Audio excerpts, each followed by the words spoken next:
We are at 10 o'clock and the mic is working, and so we will call our morning workshop to order. I will take the sunglasses off of my head. We will start off with the Public Works update from Public Works Director. Okay.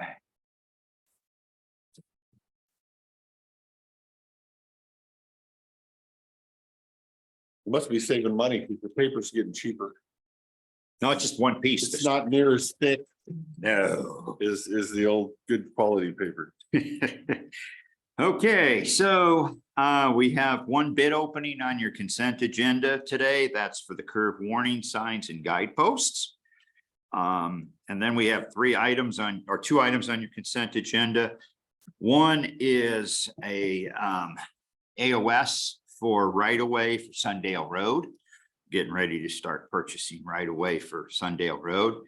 And item 4 is to amend the existing lease agreement with Timber Creeks, which is the owner of the old SDS property. Twin Creeks. I said Timber Creeks, but it's Twin Creeks Timber. Okay. We also have a first and final pay estimate to Oliver's floor covering in the total of $33,647 for the floor covering in Annex 4. On the construction side, contractor has one more punch list item to do on Courtney and we'll be done. Rock Creek, we're still working through submittals on the bridge painter. Slope flattening was substantially complete last Friday and guardrails, so that project is pretty much done. White edge line, we're waiting to get back the contracts and bonds from the contractor.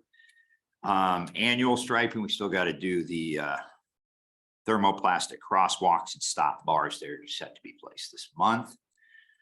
And we continue to work on the traffic counts. Road design, like I said, bid openings are today for curve warning signs and guideposts. Data collection is like we talked about, or as we're working on that, the paperwork. Bickleton paver, we'll be sending in the forms for to get our construction funding so we can go to bid. That project probably won't take place till next year, but we'll bid it this year so we could get better prices. Bridge pairs, same situation, and Snowden we've talked about. Let's see. Okay, maintenance, both crews are over on the east side now. The Bickleton and Goldendale crews are working on Market Street. We are scheduled to put a first shot on that next Monday. So they won't be driving in gravel in town anymore. The west side crew is working on the Bickleton reconstruction part over by Box Springs. Upcoming facilities events, curb and gutter or facilities events. Curb and gutter has been poured on Lot D. It's poured last week. Sidewalks have been formed and the ramps will be done the next 2 weeks, August 21st and the week of August 21st and 28th, because we can only get 2 loads of concrete a week. That's all we've called for my picnic table pads out here then again, huh? We have to talk about the picnic table pads because that really was never part of I never did this, so we can talk about that. We can, if you want, we can add those in. We didn't have them as part, but we can discuss. Well, that's, I thought, part of the issue and why we didn't do it last year or the year before is you were waiting to get concrete somewhere and didn't want to just bring concrete in for that. And so then they were part of this project and then they may have fell through the hole. They fell through the hole. I'll be honest, I forgot about them. Yeah. I originally, if you want it, we'll have to talk about that. I need to know where, because again, when Gordy was here, him and I, if he did something, I didn't pay that close attention to it. When he did something. Well, the original thought was just picnic tables, but then he had he was the concrete pad person because he didn't want buildings and grounds to have to mow around them and or move them when they mow. I like that idea. I don't disagree with that. So you want them on the front lawn, So there were more picnic table options out here, on the front lawn? right? Okay, But we hadn't got into where, hopefully somewhere where there's some shade, but you know, okay. not that there's much of that, but Now we're kind of limited on the Yeah. trees. How many were you thinking? another discussion, at least a couple more. Two's fine. Okay. And you wanted the concrete picnic tables, like what we have Yeah, out I there don't- now? No, I mean, I'm kind of a cheap, kind of, I don't mind whatever it is. As long as it doesn't look ugly and doesn't cost a lot of money and isn't gonna cause a workman's comp claim for the public works guys having to move it when they mow. So those are my only three. Okay, let me strategize and see what I'll come up. We have some time, so I will talk to you next week about it. Okay, Why can you only get 2 loads a week? that's all they have availability. We've called both Ready Mix and Hood River Sand and Gravel. We can't get one this week, Is that a 10-yard load though? Yeah. but that's all they got available. So we get 2 loads next week, and that's all they could squeeze us in for. And then they said, well, we can give you the other 2 loads the following. Would you rather have them all next week? No, the 2 loads is fine. I mean, it'd be nice to do it all and just be done with it, but we can do it that way if Okay. that's, and I don't want to pay a bunch of extra for it either. Yeah, To bump somebody or that, them deliver it off their normal hours. I think they're down in staff is what mainly is the issue. Okay. They just don't have the people, and then they'd have to pay somebody overtime, and I really don't want to pay their overtime rate. HVAC systems have, sheetrock's been removed, unit modifications start today in health. Pictures have been installed on the 1st floor, 2nd floor, and we're finishing up on the 3rd floor as we speak. Pioneer Center is the same, jail roof. The dryer, is scheduled to be installed in the jail August 22nd. Trout Lake Fair was a success, very busy there. We were fortunate enough to have one of our old employees come back. So we do have some issues up there. I just don't have any. We have one bathroom that the toilet is plugged. We just had to shut it down. I don't have anybody to send up there right now to fix it. Just because we're working on the fair. That's just the way it is right now. Annex 4, we're just about finished. We're installing some shelves this week, and then that'll be done. Fuel Island, we're still moving forward on that. Excavation pictures, we excavated, did our potholing, and sent them to the geotech. They prefer to do their own potholing, but I'm not paying them $300 an hour to come out and pothole. We did it ourselves. It's just, we have a good working relationship, and they trust that we dug in the spot where that thing is actually going to go. State has passed. Tower construction is complete. You can now see it very well if you drive down 97. Equipment installation started Monday in the shelter. The shelter is complete. And generator commissioning is the week of August 21st. So some follow-up issues. We've been receiving calls about the guardrail, and I kept wondering myself, good for me. So when they put us on something like this, they consider it a safety issue. And I've explained this to the big catchphrase in any type of engineering, especially road and traffic, is when somebody says, I have a safety issue, and they legitimately have a safety issue, then we need to act.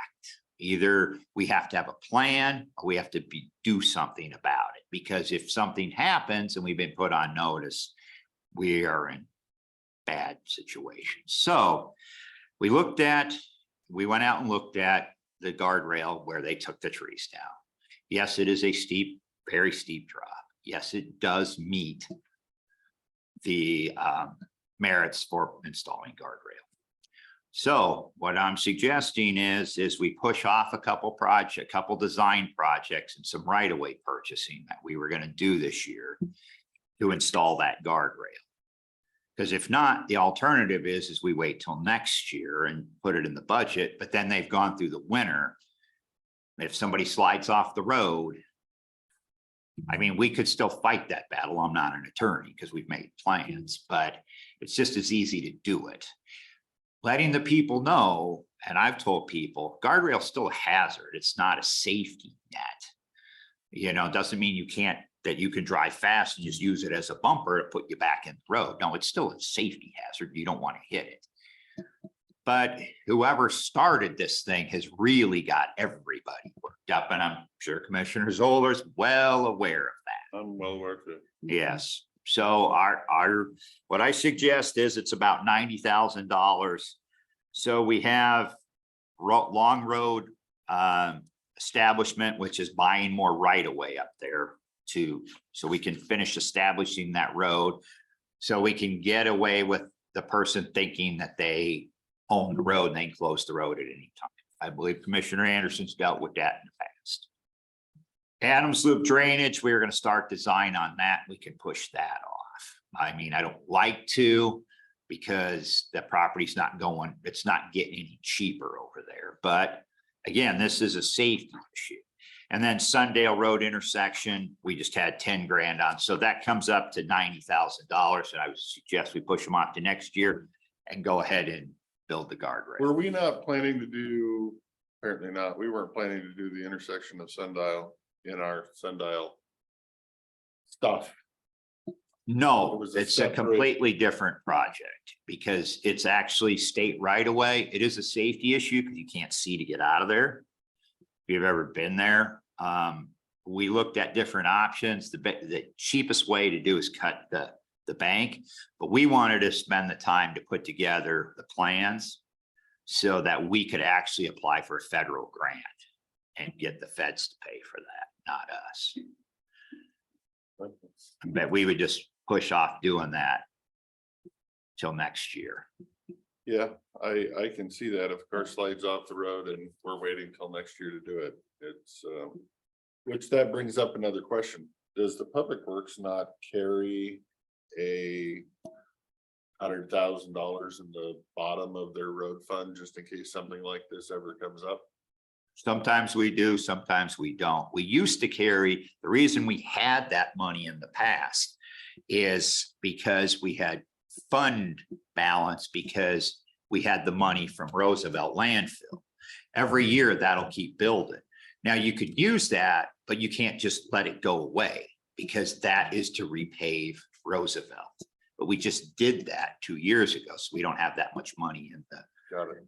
That's where our fund balance comes from. That and the trails, which amounts to like $10,000 a year, and we just spent that doing the trail and Klickitat last year. So you would use the Roosevelt repave road and just kind of use that money if you needed to, and then put it back in the next year. Yes, which would still mean we would take something off the list, or if Right, something didn't get to, or we found some savings. Yes, that's how we used to do it. But we had that money for, quite a few years. Well, since we were here, 15 years worth of tipping fees. But now we're on year 1 of tipping fees. And as everybody knows, those aren't going up. Those are. Yeah, I'm fine with putting these projects off and doing the guardrail.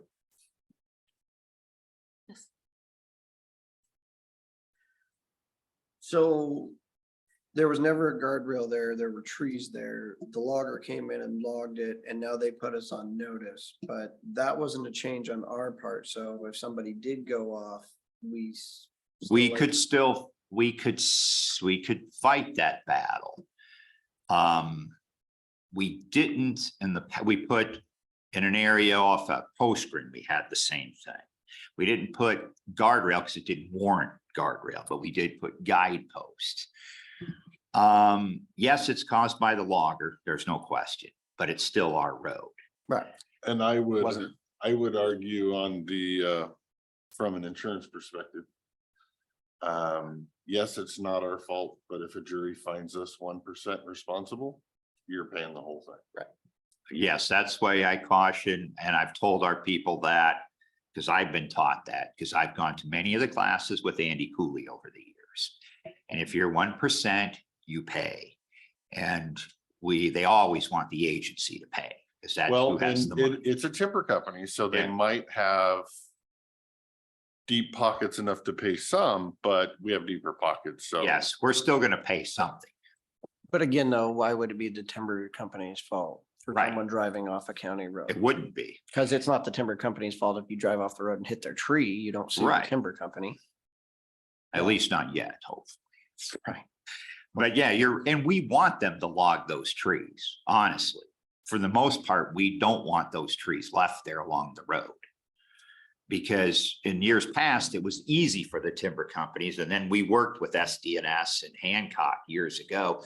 Because they're required to leave, and you know this probably better than most, but that you're required to leave a leaf strip.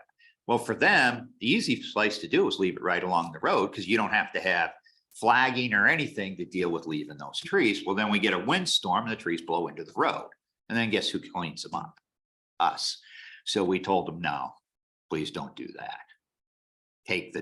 Put them in the back somewhere. Don't leave them next to the road. And so they've been pretty good in the past, ever since Spring Creek episode.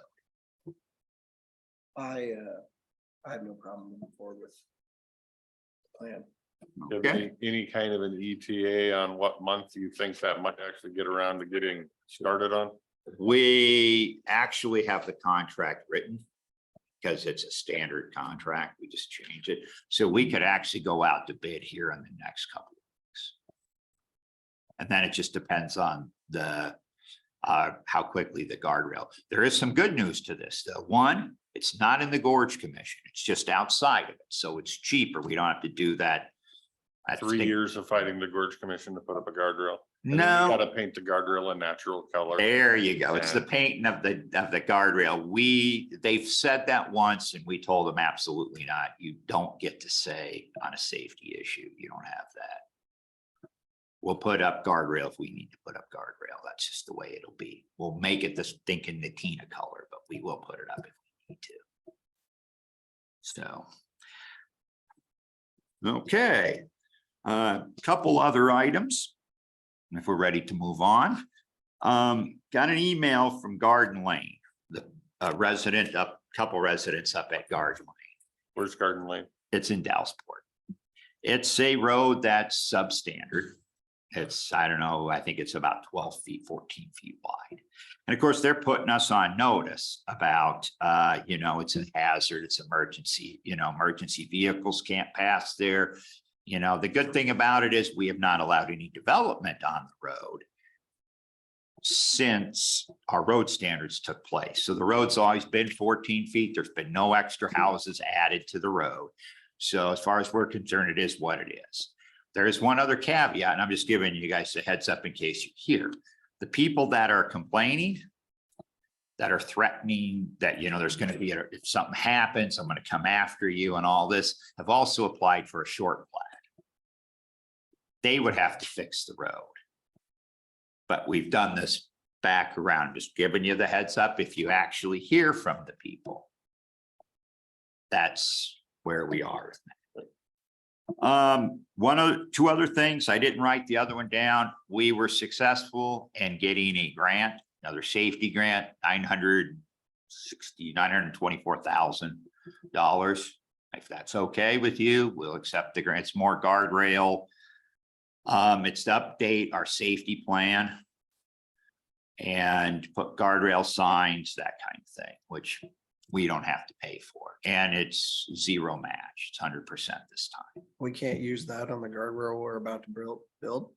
Well, we could, except for it's not when you have to submit the exact locations. We didn't submit that location at that time. We just you have to submit it by the road.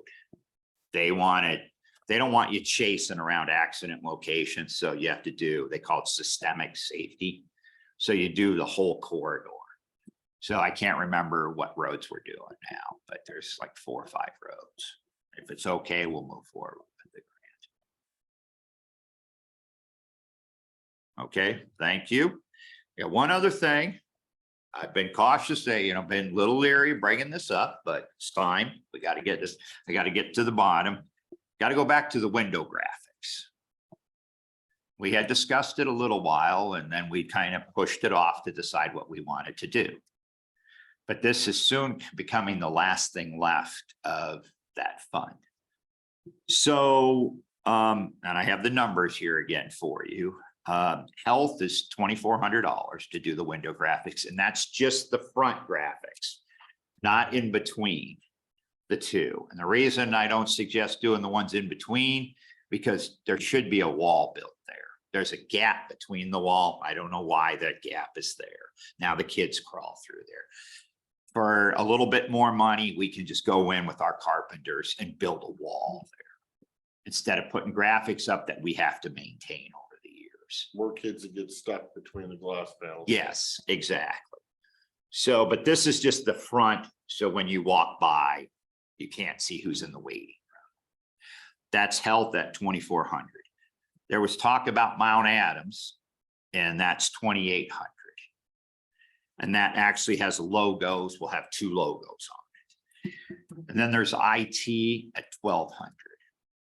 I guess I'm looking for direction from the board. What 3, if any 3, all 3, doesn't matter to me. I just need to know. Total cost to do all 3 is $6,400. Again, 28 for Mount Adams, 24 for health, and 12 for IT.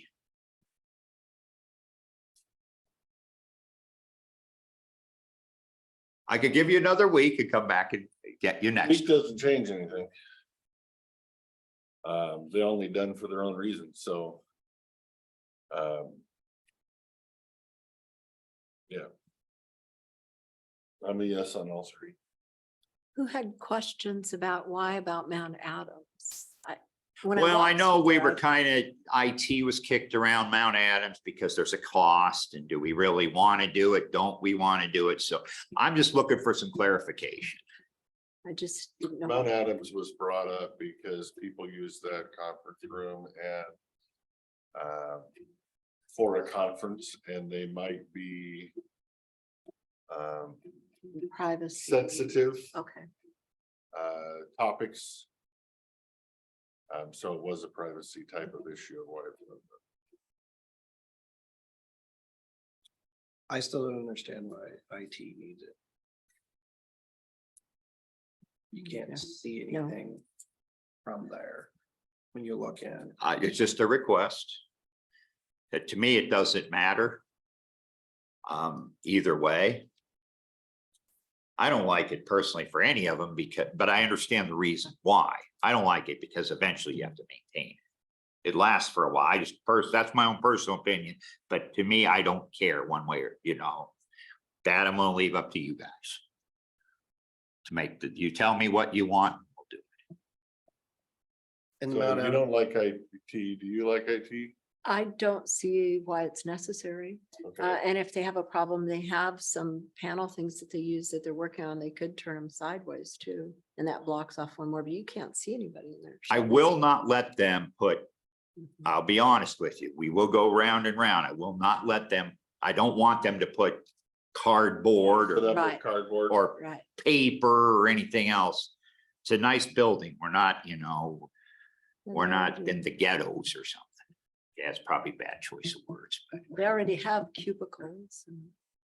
and as for the Mount Adams room, if you want a conference where you don't want to be seen by the public, then you should probably go and rent somewhere that don't need to be seen by the public for most instances.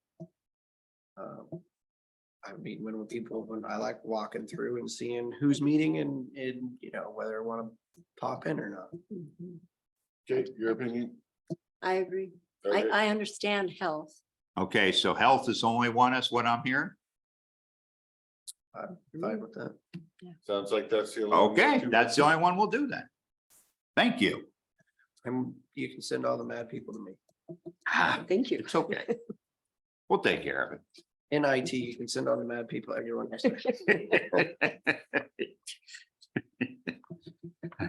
Okay, well, thank you. That's all I have.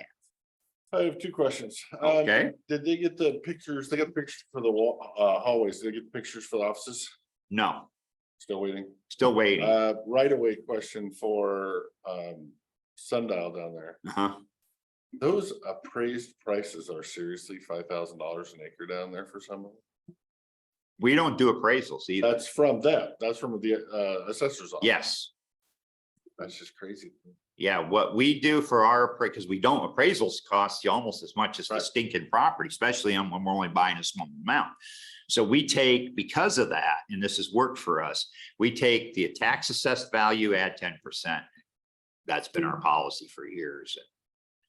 So that way we don't have to do appraisals. How does, But the tax assessed value down there isn't 5,000 an acre, is it? it's, well, That's where we some get of it the from. people were paying $500 an acre and some of them is $5,000 an acre. I mean, it ranges from But- 750 to 4,000 something to 750 to 390. But you also have to think down there that some of that is ag, right? And so that's getting put on the land, not as an improvement, right? I don't know. It's mainly the Chapman property. Hold on, let me. If it's small, that's where it usually gets really expensive. So Check. Which one's that? All of it. okay, let's see.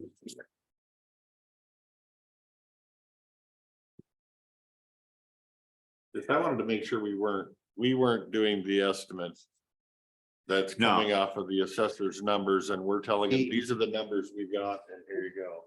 See, the thing is, right, so you're looking at this and it's all wine grapes, right? And so when you pull up your wine grape numbers, your land is assessed at a ridiculous amount. The improvements aren't anything because. Right, we they- go only off of the tax assessed value. Right. But Yeah. you're not taking out any grapes, are you? No, but we have to go whatever the tax assessed Yeah. value is. So For you're the just land. taking that I, 10-foot strip next to it that's just bare dirt. But you're paying as though you're taking out grapes. Yes, because that's, if not, we have to do appraisals for everybody.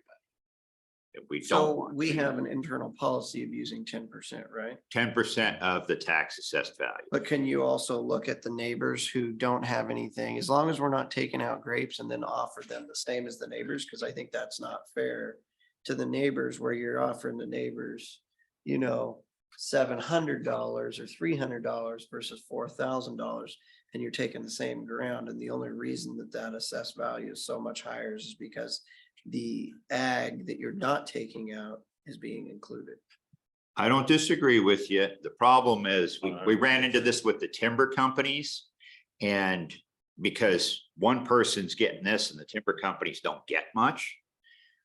And they could say, well, it all grows trees. Well, we always tell people, we're giving you what you're paying taxes. And that makes it clean for us. And then, because they're gonna say, I'm paying this per acre Right, for my but- taxes. But you're My- not paying, but. They're it- not, Because it gets put in under land does not mean that's what you're paying per acre. That's what you're paying for the, in essence, improvement on the ground. right, you're paying the tax value at that. When But you you- pay your taxes, you're paying at $5,000 an acre or $200 an acre, depending on what tax bracket you're in. So we pay people based on their tax bracket. But that's only. also by the number of acres that are in cultivation, not over the overall acres. No, it's the total acreage. It's over the total acreage, Right. but the assessor goes in and does it based on the number of acres that are actually being managed for that. Yeah, but they usually do it by parcel. 99% of the time it's by That's parcel. overall, but say half of your parcels in grapes. Right, And so your overall value is gonna be half as much as if the parcel was all in grapes. no, I agree with So that. they are only looking at it for the area. So if you're not taking over the grapes, how can you then be paying those people 10 times as much because they aren't paying on that ground that's not being actually used? If they're actually using it and you're cutting into the grapevines, absolutely, that's the. But the problem is they say that we can put grapes there. And you're Oh, taking and- away our ground that we could place Well, then the grapes, neighbor could say the exact same thing, and we should pay that rate on. but all we're of not it. paying taxes on But they're willing to give you their right of way. If they wanted to not be willing to give you their right of way, then you'd be ended up in court and or trying to do it via eminent domain. So it's Right. kinda nice to not have to fight. We don't it, want to but do, the big, it's nice to have one set policy across the board, no exceptions. that's how we've always done it. Sometimes it hurts. And this is how we've always, because we don't want to get into appraisals. Appraisals are $4,000 or $5,000 just to do the appraisal. So I don't want to get into Or then eminent domain, some which is people even saying worse. somebody else got more than me Right. because they have the right last name. This one's, This is you clean got cut. sagebrush, Yes. they don't have sagebrush. Well, this to us is clean cut because we can just say, this is what you're paying. We don't make this up. We take it right off the tax assessed value. If you don't like it, no offense to the assessor, but talk to the assessor. If you think your property's worth more, go talk to the assessor or less. But usually people want it to be worth less. As I said, I'm one of those, I don't like it, but I understand it, I guess. And I was going with, a lot of these Chapman Creek might be willing to, out of fairness, accept the same amount that their neighbors are getting because this road is How much, benefiting them. how much right away you taking out of there? I don't remember the How much total. property? I mean, are they just losing a thin strip? You're not going 20 feet into their stuff. Well, some of it goes quite a ways in. But it doesn't go into the. Does it make actual anybody ag, move any out perimeter fence? Yeah, we're replacing fence. on But some we're of it. replacing that. Yeah, see, along this whole area, they've got plenty of room. And they've got their own roads. Yeah, but you might be cornholing them on the road, but they'll just be driving in our right away. Right here. Well, some of them, we are taking out their access road in some spots. So the road will squeeze over, it squeezes their access road. So we're not technically taking grapes. But then they're gonna come back and go, well, now I have to take grapes because you guys have pushed my road over. Okay, so And where there's the road here, you're going to take into their road and they're gonna have to move their road? yeah, because the fence will be there. I mean, we'll put the fence back on. So if the fence goes into their road, they're gonna end up having to push their Or road. the into road their just grapes. gets narrower, Or their road gets narrower, exactly. which Well- then it might not meet Title 12 road standards. Well, it's not a road for the public though. I would say I have no problem if we're making them move their road or potentially having to take out grapes so they can have a road. I hope that we would work with, because it's the same on both sides of the. We try not to take out people's grapes. Or we try not to take out people's, because all that stuff costs money. Now, if we were technically taking grapes, then they would want money for the grapes plus the value of the land. So, I look at it, you got about 80 feet in between their road and between the two sets of roads. Right. So, and we're only taking 60 feet, right? Well, there are certain areas we take a little more because we have big cuts or big fills, but not everywhere. I can't tell you that without looking at the plans.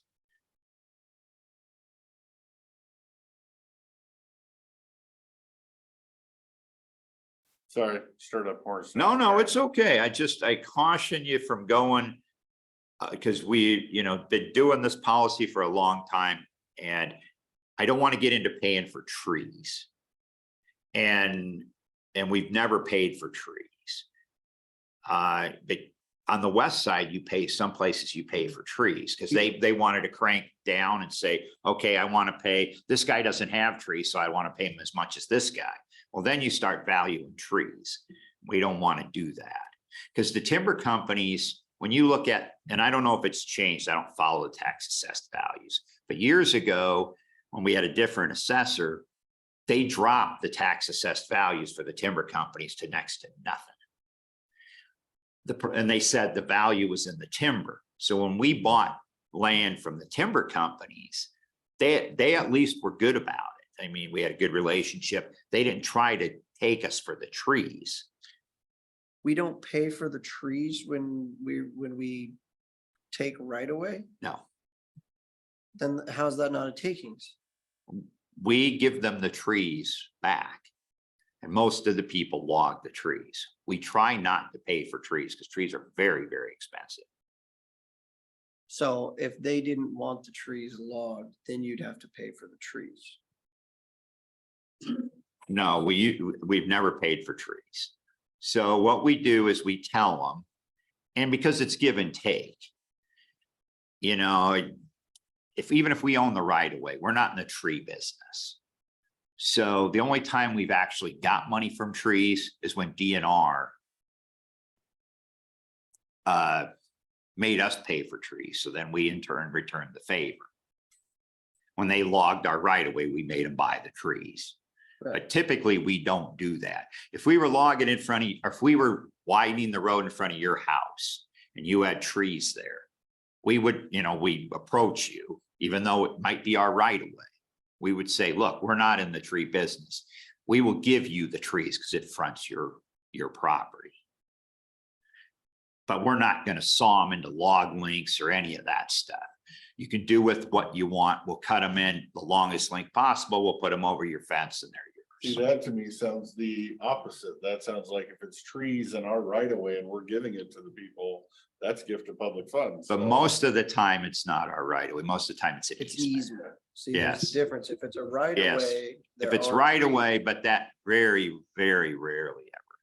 Moving on, do we, Well, if Moving it's on. right away, we have already built the road. usually. Yes, exactly. So we're not usually Right. taking the trees down.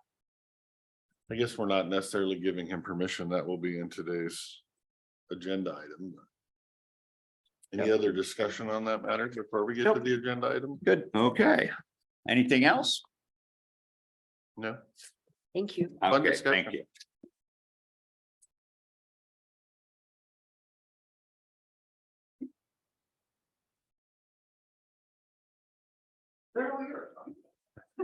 Now that he warmed us up. Next up is the department update, with the sheriff's office. Thank you. Thank you. Thank you.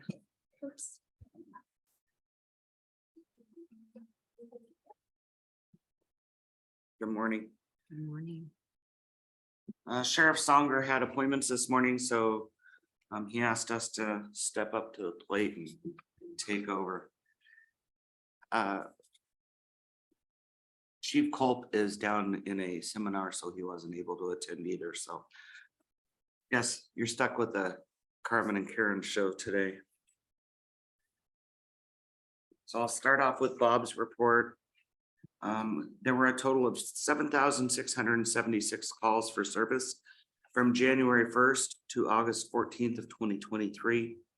In addition to the calls for service, deputies served a total of 762 civil papers during the same time period. On July 13th, 2023, I swore in Christopher Simons as Klickitat County Sheriff's Range Timber Deputy. Chris is a retired sergeant from the Dallas Police Department, and with his numerous years of law enforcement experience, he will do a great job as the Range Timber Deputy.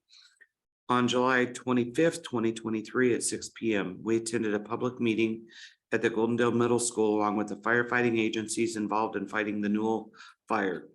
The public was provided an update on the fire. The public was given a chance to voice their concerns and ask questions.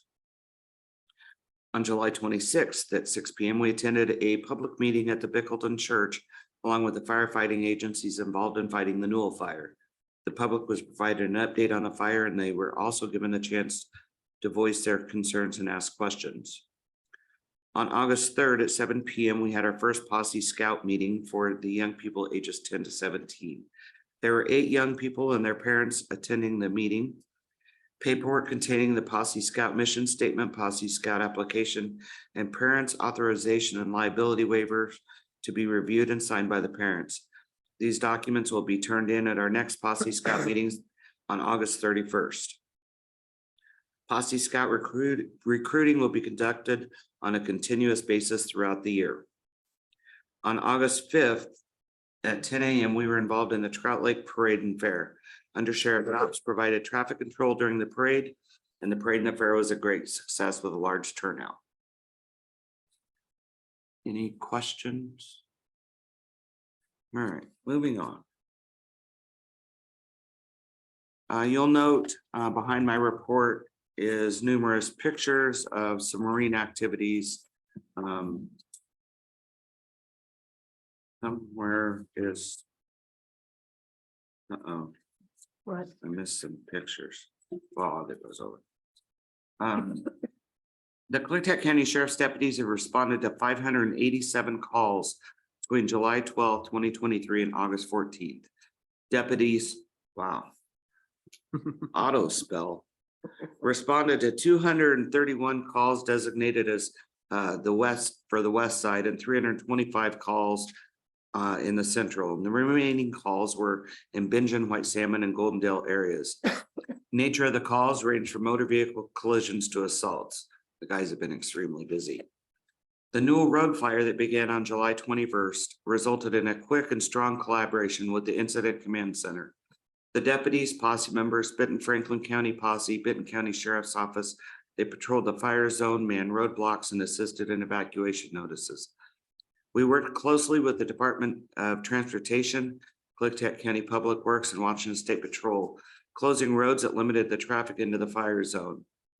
Limiting traffic was crucial in maintaining a safe travel area for the large number of fire apparatus on the roadways.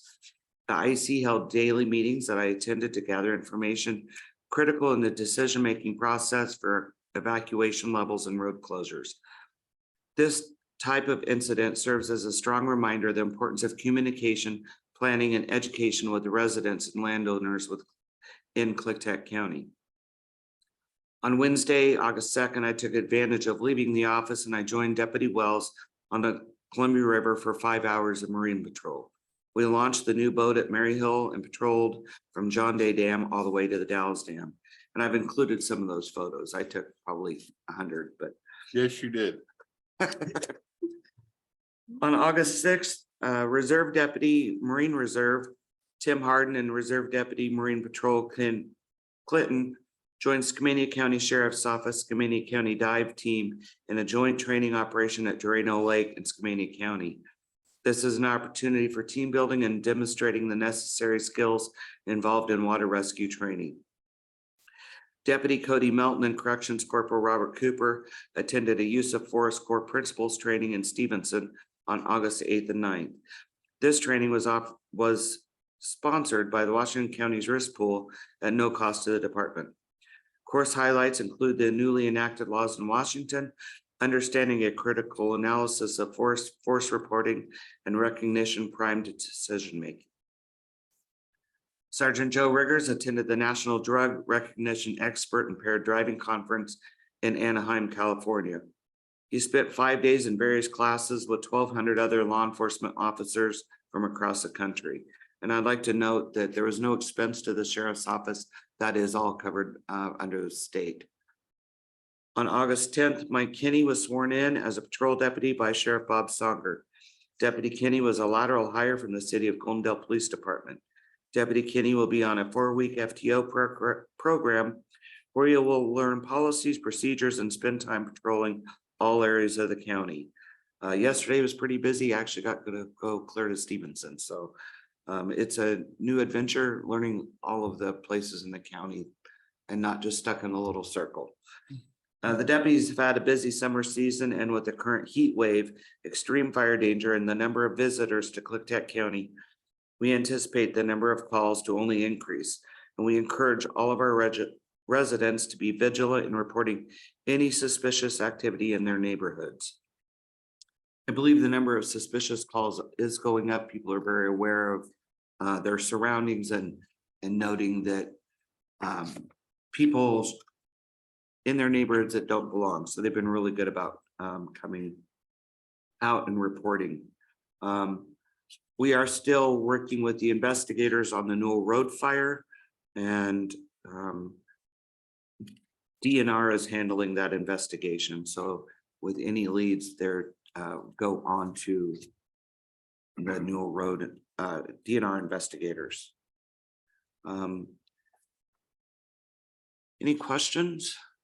I probably have a whole lot more to report, but it was kind of a hurry up. How many boaters on your trip on a Wednesday did you actually encounter out on the water? None.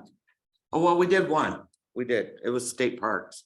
I was really bummed when we pulled in and it was State Parks boat that was launching, but So was Um, that just a training exercise or are you it guys was just focusing trying- on picking days where it's 100 degrees and there's actually boaters out on the water? normally we would pick days, but we have a huge number of marine patrol hours that need to get in. And there was actually a lot of, while there wasn't boaters on the water, there was a lot of windsurfers on the water. So, because it was windy and there's a lot of fishermen. So it's just an opportunity to be a presence out there. A lot of fishermen along the banks. And it kind of gives you an opportunity. I took it as an opportunity to look at the fishing spots. Because guess what? Those guys are parking in areas that are potential fire hazards. So it's kind of nice to see what kind of fuels we have down along the river, our access for patrolling down along the river. Looking at the big picture, holy cow, it's dry out. If it catches on fire, we're in trouble. And then up by the John Day area, it was pretty windy out, so there was a lot of surfers out, windsurfing and stuff. So I think showing them that we're out on the water too, because they get in distress. Just because it's not a boat doesn't mean we can't have contact with those folks as well. How many of our boat inspections have we done so far? Are we behind? I'll get to that. Okay. She's doing that part. She's the numbers person. Okay. I just took advantage of getting the boat out and seeing how it operates. I mean, that's the first time I've had that opportunity. It took some pretty good swells and it was a good day. I mean, I know they've had other opportunities this month. They've already had the boat out and the jet skis out, so. 15 down to. He's reading ahead. Look at him. I'll give a quick update from the jail. Says currently we have a total of 29 people in custody. Last week they were down to 23. 2 people are in Eastern State Hospital receiving treatment. The one prisoner we had housed in Walla Walla last month completed their sentence and was transported back here and released. Both of our new hires from last month, Bellafana and Lee, are doing great, and we're very happy to have them working in the jail. Corrections Deputy Edgar Vega no longer works for the jail, and he started his new job with adult probation. The physical testing for that open position happened in the jail last Saturday, and hopefully we'll have some candidates for that position soon. The control board operator position is still not filled. We've exhausted the list with no person hired, so we should be getting a fresh list soon. The unexpected death committee report was completed last month, and all of you were emailed a copy. Multiple unsuccessful attempts were made to contact the State Department of Health by phone and email so that the report can be placed on the public website as per the RCW. Yesterday, I finally received an email back from the Department of Health saying that they were short-staffed and trying to get their website figured out. They sent me a login to a website yesterday and the report was uploaded for them to post whenever they get it figured out. As you know, the committee in that report recommended replacing the heating and cooling vent covers in the cells to eliminate an anchor point. Rick Millerin from Public Works has been doing an exceptional job working with us on that. After looking at buying metal, which is very expensive, using plexiglass, which isn't as strong, Rick came up with the idea of recycling some of the old road signs that the county has and doesn't need anymore. They cut and drilled a prototype vent cover out of a sign and installed it in one of our cells, and it worked great. It'll only cost the county time for cutting and drilling holes with no cost materials, which I was told will save the taxpayers thousands of dollars. So a huge thank you to Rick Millerin and the crew at Public Works. I've included a picture of the new vent cover, and to replace the vents in the cells, it will take approximately 68 new covers. Each cell has 2. The new Sally Port door replacement has been completed. The electricians finished up a couple of weeks ago. We're still waiting on the new clothes dryer to be delivered. Corrections Deputy Randall was in an altercation with an aggressive prisoner. Randall had a trip to the hospital after he and the inmate went to the floor, and Randall split his head from the impact on the wall. He required some staples in his head. He is fine and he is back to work. Something that I would like to make sure everyone is thinking about is the age of the jail and how much maintenance it has been taking to keep up to minimum standards. Maintenance often makes multiple trips to the jail on a weekly basis, fixing mechanical doors, lighting, and plumbing. Our jail is old and the infrastructure under the surface won't hold out forever, as you can see in the picture from inside the ceiling in the sally port. At some point, the jail is going to have to be replaced before it is no longer up to standards and we end up without one. It takes years of planning to get a project like that, a jail even started, let alone the time it takes to construct one. I hope that as a county, we are thinking about that and maybe start the conversation about what it will take to make it happen sooner rather than later. So the picture here is of some of the plumbing pipe chases. As you can see,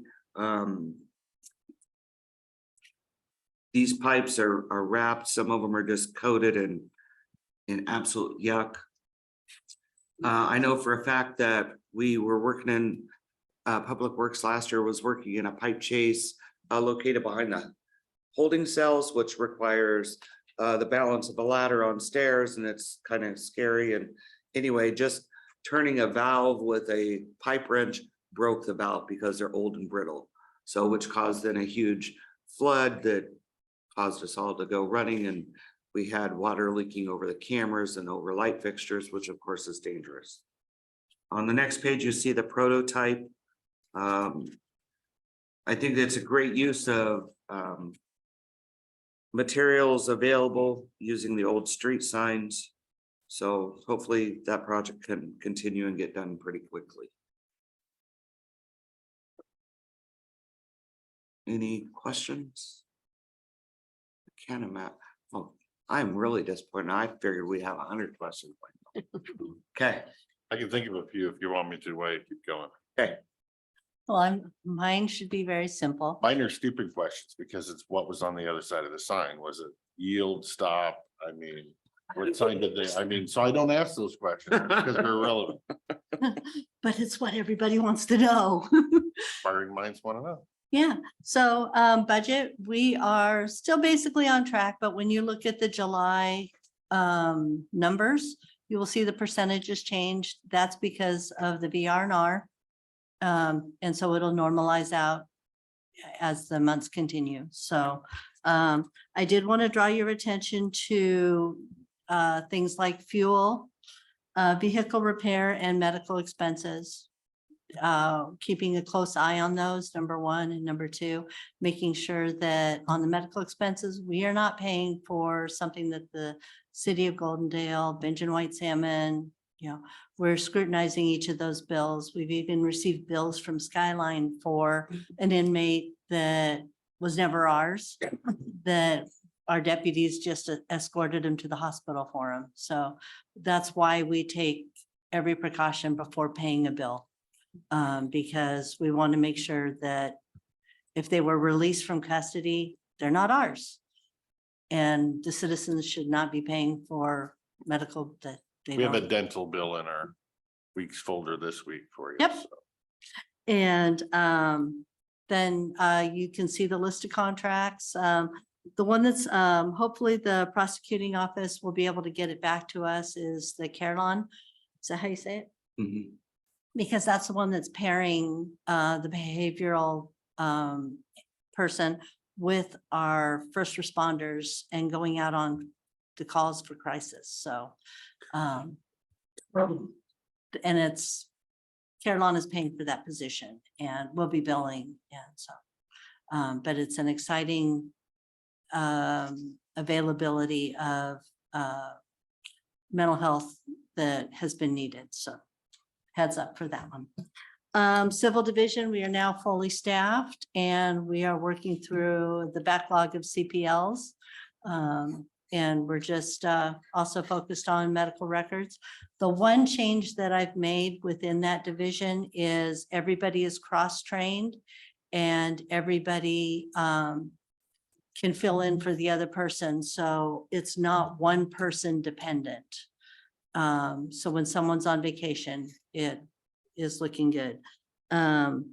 Sex offenders, we've been actively tracking those. I headed to a meeting last month and I will be going to one in October.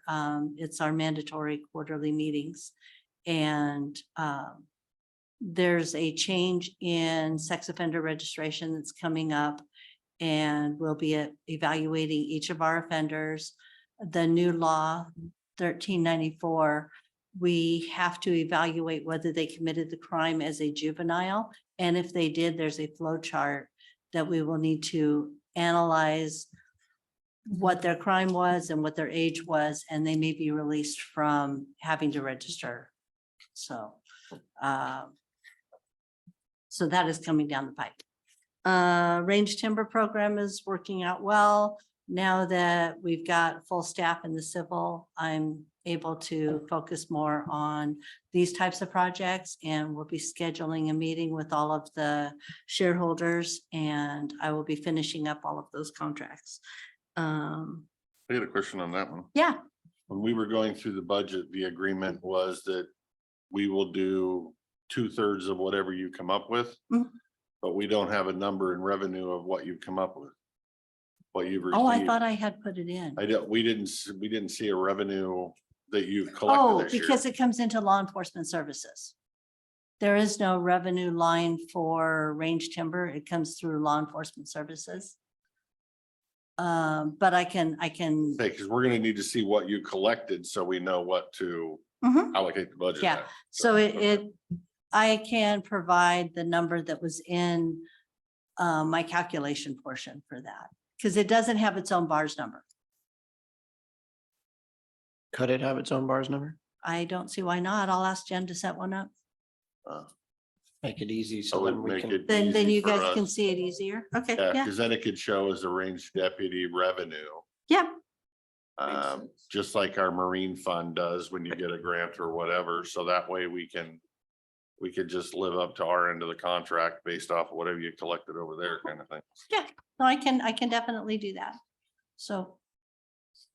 Body worn camera program is working well. And they have finished the Spillman interaction so that now the calls will automatically be linked to the camera footage with a case number or incident number. That's the integration or. That's the integration. And so that saves a lot of time in searching for the videos when people need them, like the prosecuting office or other agencies. How long did it take to get that integrated? Months. Yeah. Is that okay? Wires number for setting up a new. Probably walked in at the wrong time.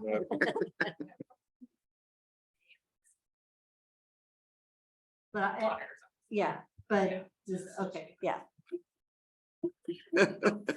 Like I heard my name, I came running. Yeah.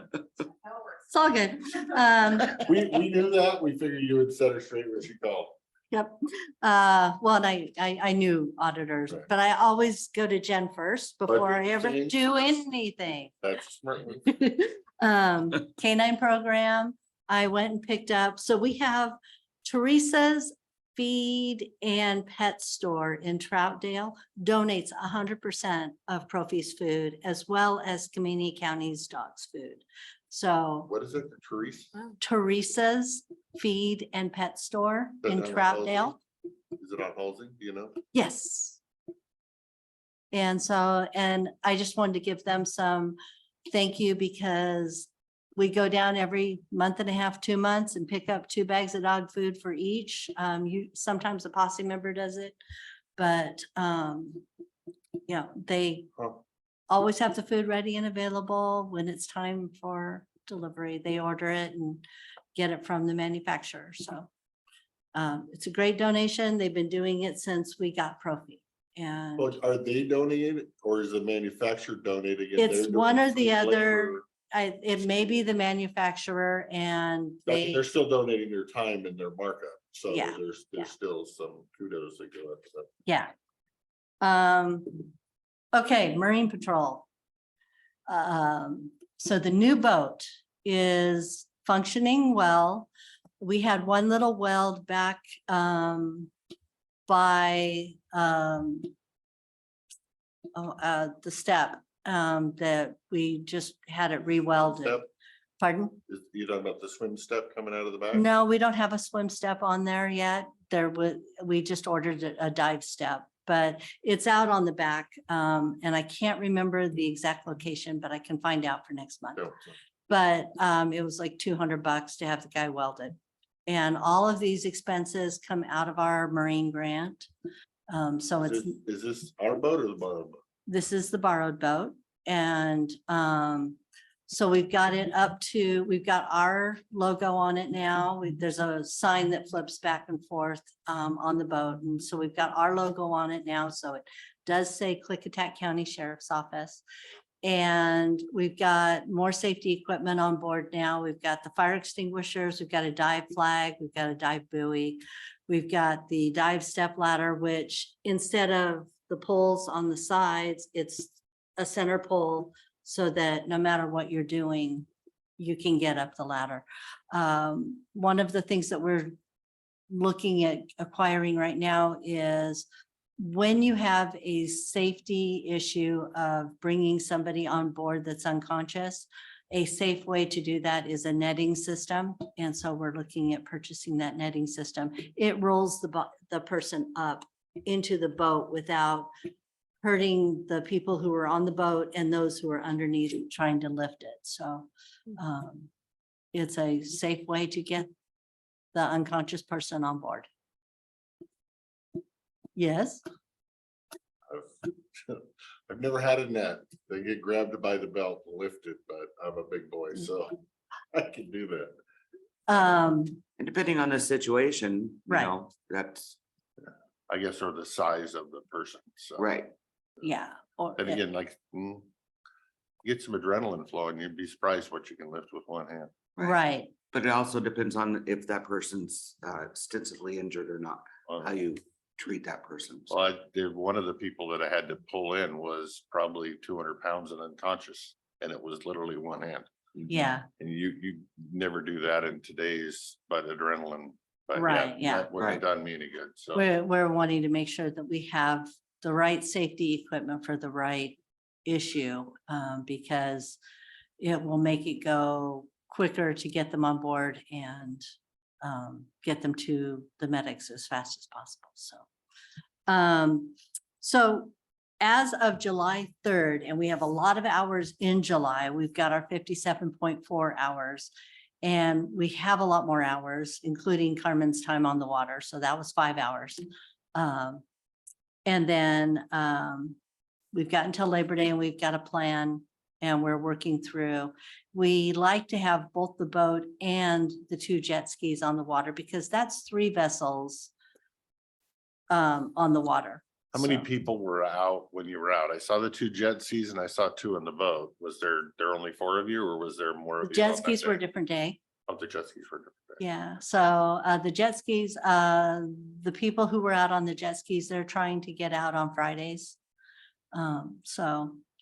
And Randy Wells, who's the Marine Patrol lead, he went to Horse Thief Lake, the Discovery Center over in the Dalles had an event for migrant workers, their daycare situation.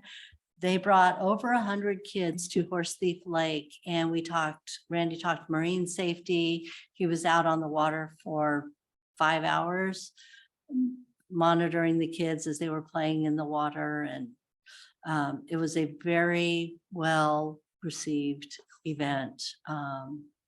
And next year we'll send 2 jet skis over there and engage even more just because it was a great way to interact with the children and law enforcement and teach them about water safety.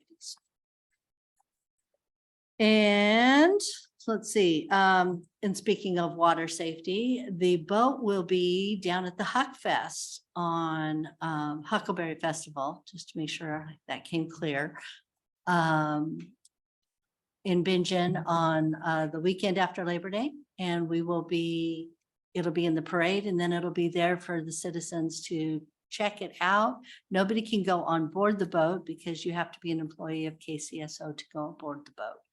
But it'll be, everybody a chance to see and give us a chance to talk about water safety.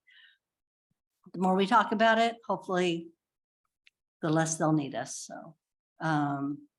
And then the posse is still volunteering strong. They stepped up in amazing ways for the Newell Road fire, as well as the Night Road fire. They were going door to door evacuations. They were manning the closed streets to keep the looky-loos out and allow the fire apparatus to get in. So they just, we had people in the office calling everybody and just getting them to volunteer regularly. And so a great thank you out for everybody who volunteered. We will have our booth this year at the fair, and it will be Klickitat PUD is here, SAR booth is here, and we're going to be actually next to them.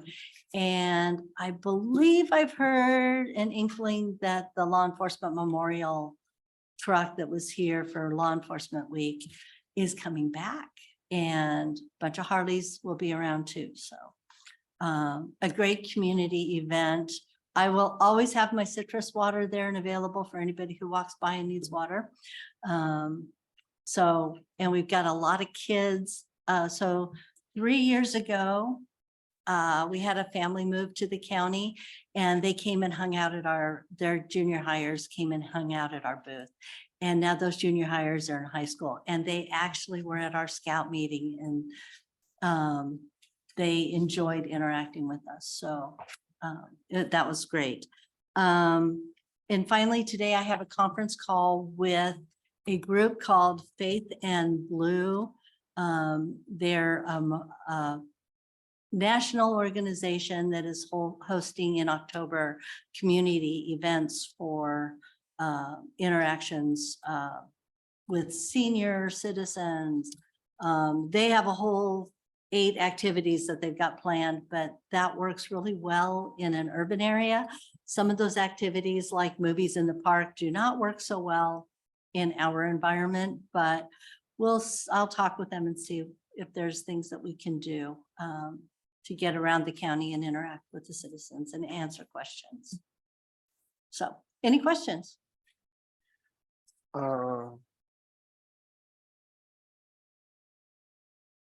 So the way it was written, was that there were 8 children and their parents, or there were 8 people total, including their No, parents? 8 children Okay. And plus their parents, Okay. and some of the children that had expressed interest were unable to be there that night. So it's going to be a growing. And then we had one set of parents there who didn't bring their child because the child has some special needs, and they just wanted to make sure that we'd be able to accommodate somebody with special needs and everything. And of course, they were really happy said we'll do whatever we can to have that child participate. So thinking the next meeting, we're gonna have a few more kids show up. It'll be kind of nice. I think they're all excited. I got pretty excited about the program. As a kid, I was not in Posse Scouts, but I got to do like a boating scout program in the Dalles. So I think it's important. I think there's some things that we can do as the sheriff's office to teach them about just civic duty. And there's all sorts of cool stuff, the courtroom, all things we can do during the summer months, maybe to help keep them busy and occupied during the summer months. So should be a fun program. I'm excited to get it off the ground and going. Any other questions? And I will be working on that budget request. See you at fair. Thank you. I hope you will. Come Oh. visit. I didn't get to visit last year. I'm hoping not get to visit this year. I hope I'm not in Boise in a hospital getting a. been a year, schedule, huh? so. No, that's true. Happy anniversary coming up. for that. Well, if I make it past that anniversary and I'm still sitting in my fair booth, I'll be happy anniversary.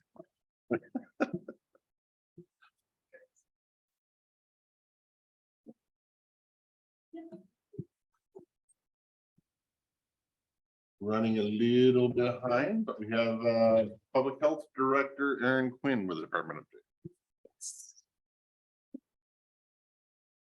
So I think you should probably have all the graphs that I sent. So just want to go over a couple of things for both departments, actually. Environmental health, we got 25 air filters from the state. We got them right about the time the tunnel fire kicked off. We were able to get 20 of those distributed. They were to go to individuals who are high risk for complications from smoke inhalation. So we sent some to the shelter in Bingen. Father's House had a handful of them. And then we had some individuals just call and ask. We do have 5 left, if I'm not mistaken, in the office. So if people needed those, we can hand those out.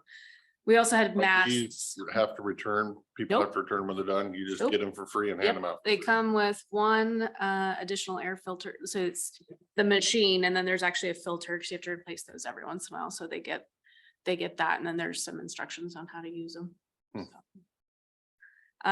We also got some masks to be able to hand out for wildfire events. So we didn't get too many distributed, but we have them available in the event that there's another wildfire this year. Kind of mess. And 95.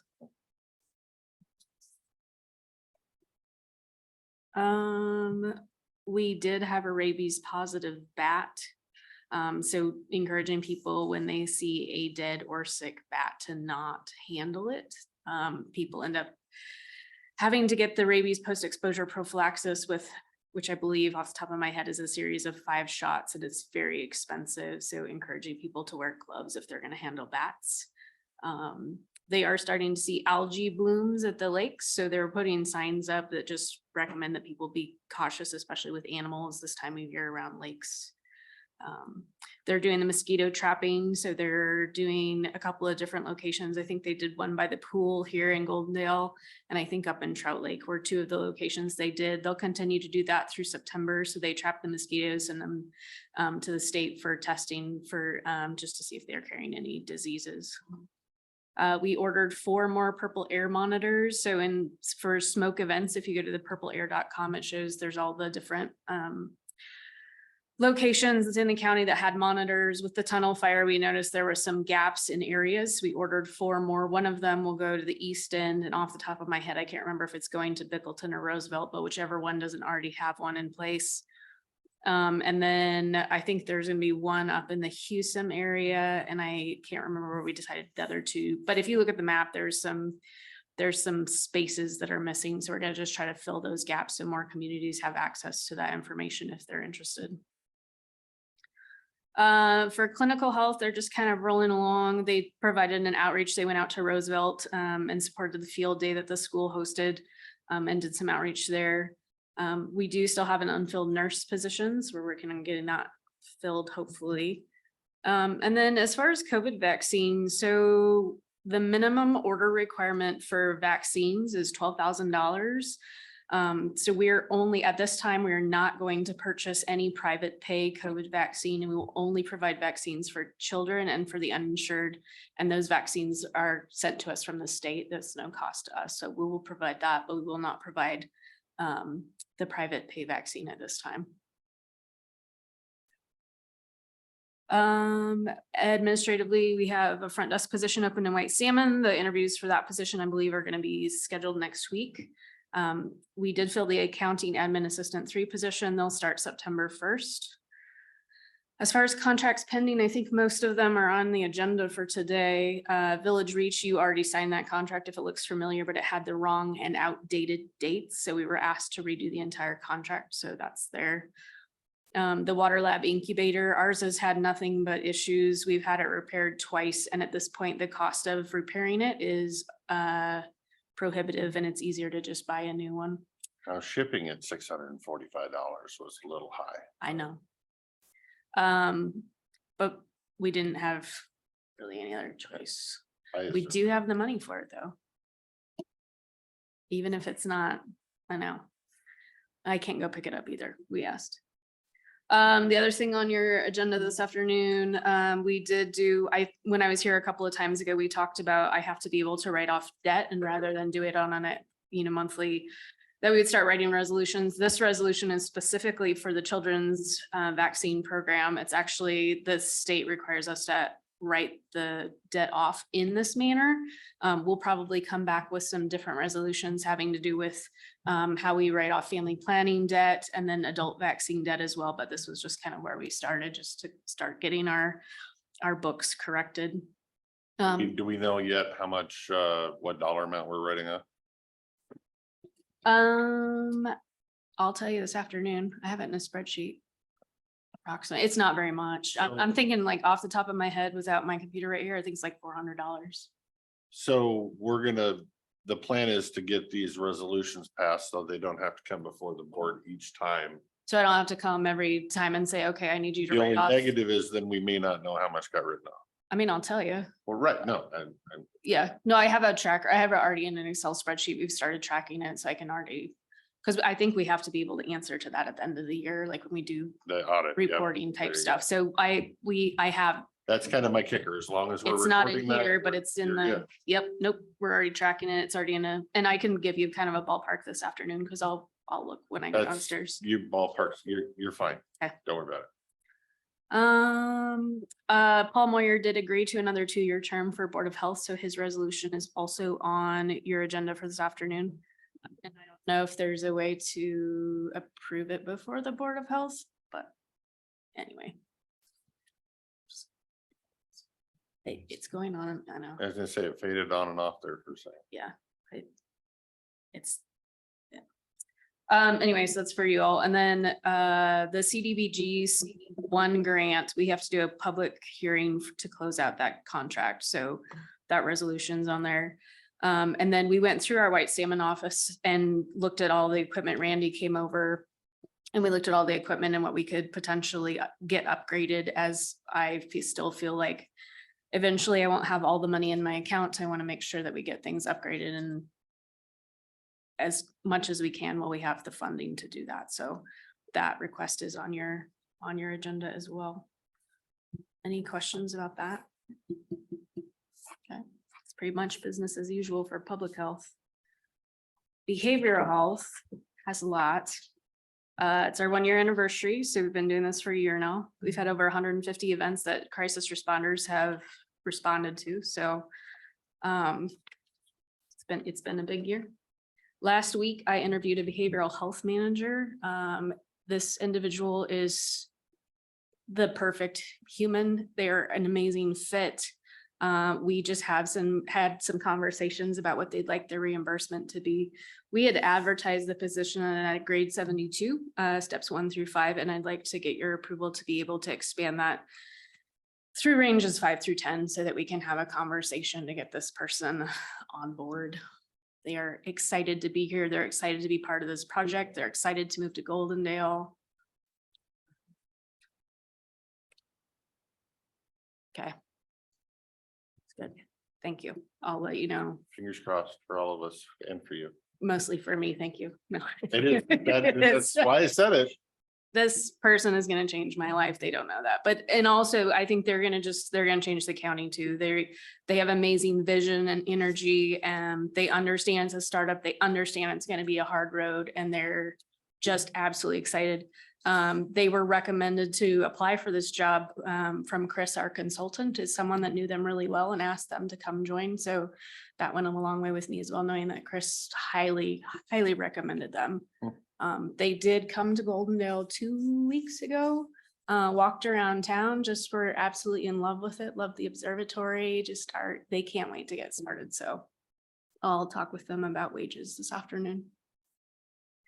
I also yesterday interviewed a nurse practitioner. They're going to join us for about 18 hours a week initially, because that's how much I can afford.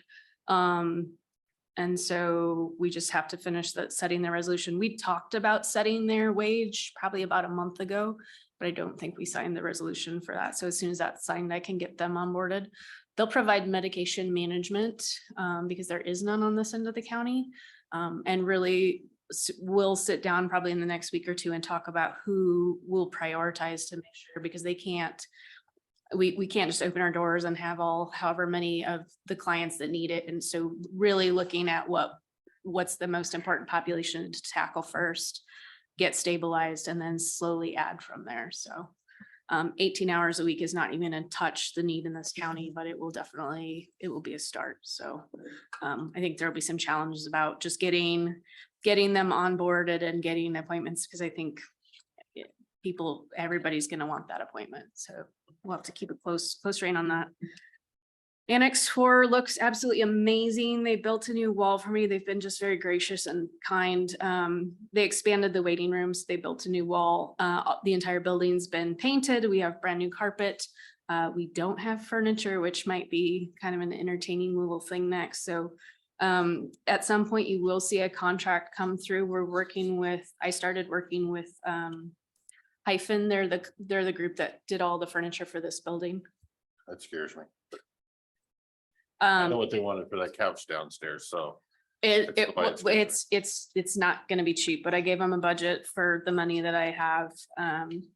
We've been gifted some money to kind of get started, so I knew kind of what we had to do, and they are working with us on that, so. And I'm sure there's always something that we didn't think about, but they're gonna help us get that going. We did receive some funding specifically to set up one room as a therapy room for telehealth. It'll be a shared space, so people can book it if they have telehealth with another agency. Maybe it's not through our agency, but they would be able to use it for case management. So a lot of Carillon has a program that they do a youth navigator program. They do a lot of case management. So people would be able to use that space if they don't have space. They're finding a lot of families are doing these calls from their cars or on their phones. And so that's part of the funding that they're going to offer us, is that we will help have those people be able to use that space too. So yesterday I received a check for $15,000 from Cambia that will go towards transportation. They originally gifted us $25,000 in December, and we've been using that for voluntary transport. So that will just continue to allow us to be able to use the contractor that we've been using to get people from understanding that they need to see someone to the facility that will take them. How many voluntary transports have we done now? 5, maybe somewhere in there. So. I also received $125,000 last week, specifically for workforce development. One of the things that was called out specifically, and that was retention and relocation. And so would be interested in seeing what your thoughts are about pursuing what it would look like to offer relocation benefit. As far as I know, it's not been done here before. Would this money a state grant money, or where did it come from? Private? Carillon awarded it to us. It was not something we were expecting. They just sent us an email and said, here's $125,000. Well, I wouldn't turn it down. Oh, no, I'm keeping the money. No, I'm keeping them. There's a lot of activities we can do with it, but one of the ones they called out was relocation. And given that we're asking this gentleman and his family to move here, be our behavioral health manager, and frankly, not gonna, even though you just increase the wage, it's still not gonna, it's not gonna be the industry standard. So just kind of thinking of ways to kind of help. Well, that's just it. It's not paid for by local taxpayer dollars. So if we can help or incentivize somebody to not only help us save that program, but save your mental capacity, that I'm in favor of that. Okay. And I mean, there's a lot of homework to do just because it hasn't been done. So I'm not going to promise that to anybody, but I just want to make sure you all are okay if I do the homework to see what that would look like. And the homework, running it through the prosecutor to make sure there's not gift of public funds or something there. And yeah. Yep. Nope. I will talk to all the people. I did put the call volumes in. We've already seen almost as many calls as we did the entire month of July this month. So it's definitely been a little bit busier. The concern is really that we're seeing more clients than we have even in years past, just due to lack of access to care because people don't have anywhere else to go. So I already said that. We are doing some work in the jail. It sounds like maybe Carmen and Karen already talked a little bit about that. They are doing a substance use disorder group, and then another kind of a dialectical behavioral therapy group, which is just education around how to manage your emotions. They had 4 people the first week and then 6 people the second week, and felt like they got really good feedback from all of the participants, that they felt like the information was really helpful for the scenario they were in. So it's good. As far as money goes, I've been pretty engaged with the Medicaid organizations. They still think we're on board to have contracts with sometime this fall. So we'll start getting funding, and not entirely sure what that's going to look like, if they're just going to give us a base model pricing, or if it's going to be fee for service. So every time you see a client, you get paid, or if it's going to be a combination of both.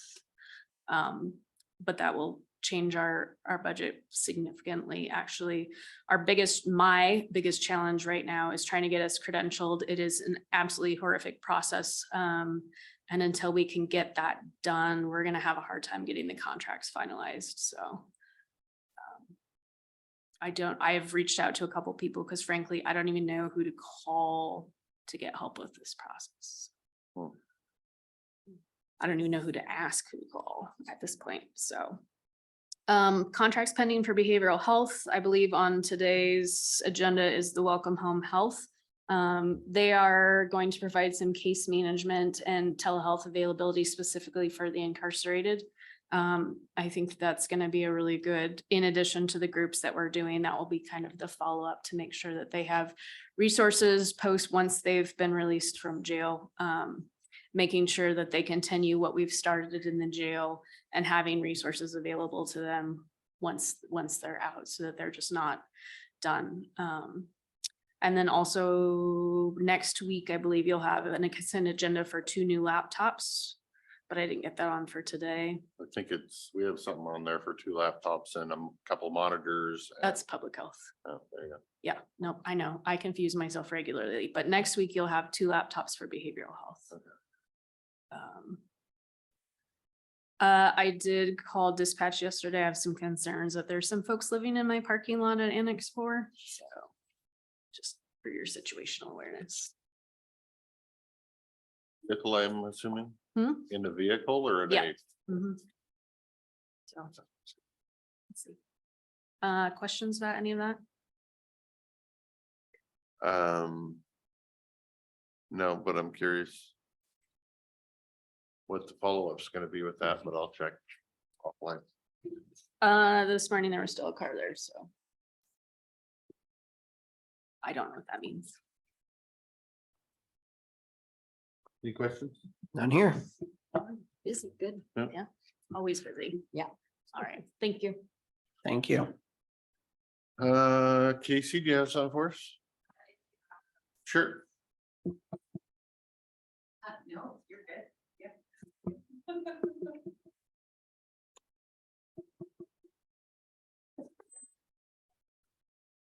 I am just wanting to get approval. Public Works has approached us on looking to move forward with reclassifying one of their design engineer 2 positions to a possible deputy director facility project position, the current position that Rick Millerin is in.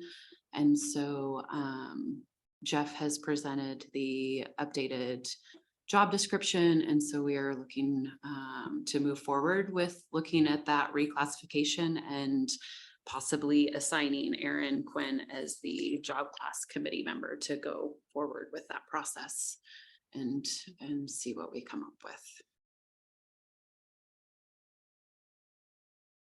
Yes. Yes. Yeah.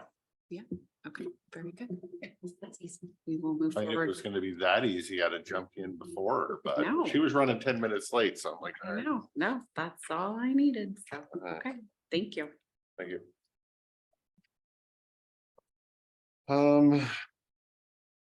Notification on business agenda. Or a change or a recommended change to this.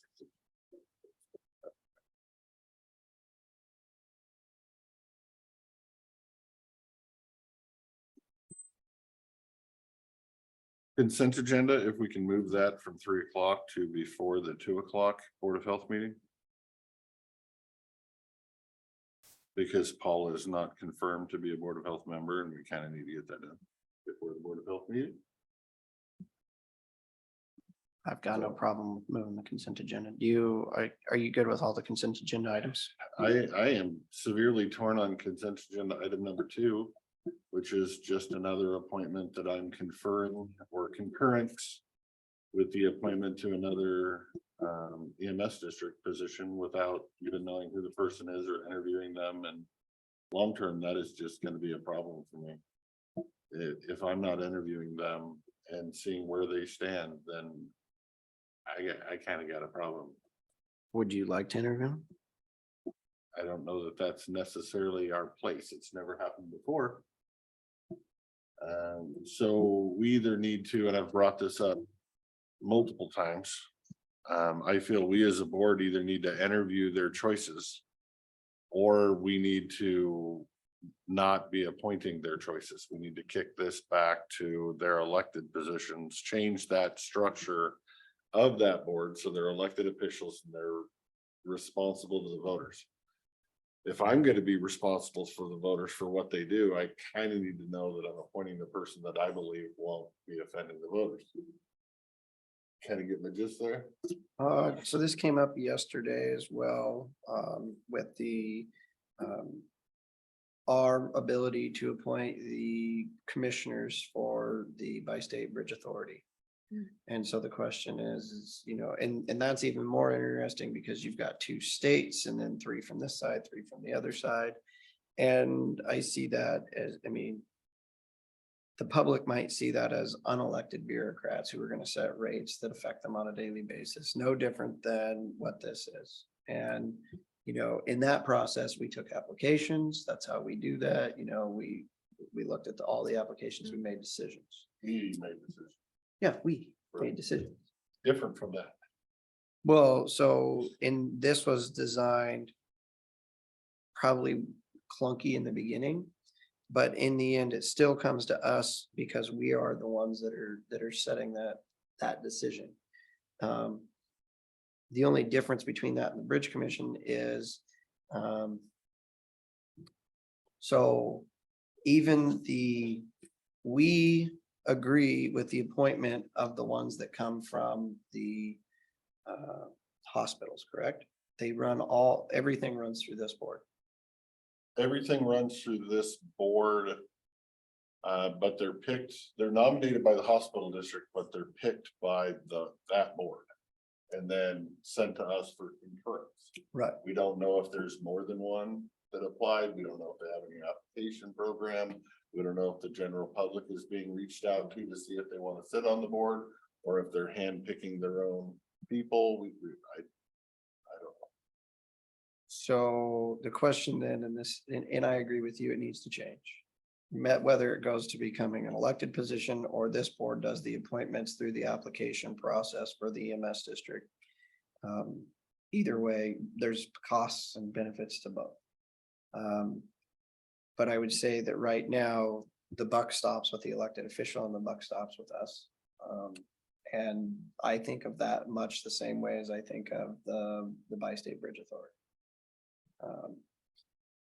So I have no idea who this person is either, or where they come from or what their background is. So if you would like to interview, I can be in favor of that as well, at least having a discussion about where you come from, because in essence, you're asking for concurrence, and how do you give concurrence, especially when you don't know who they are. I agree.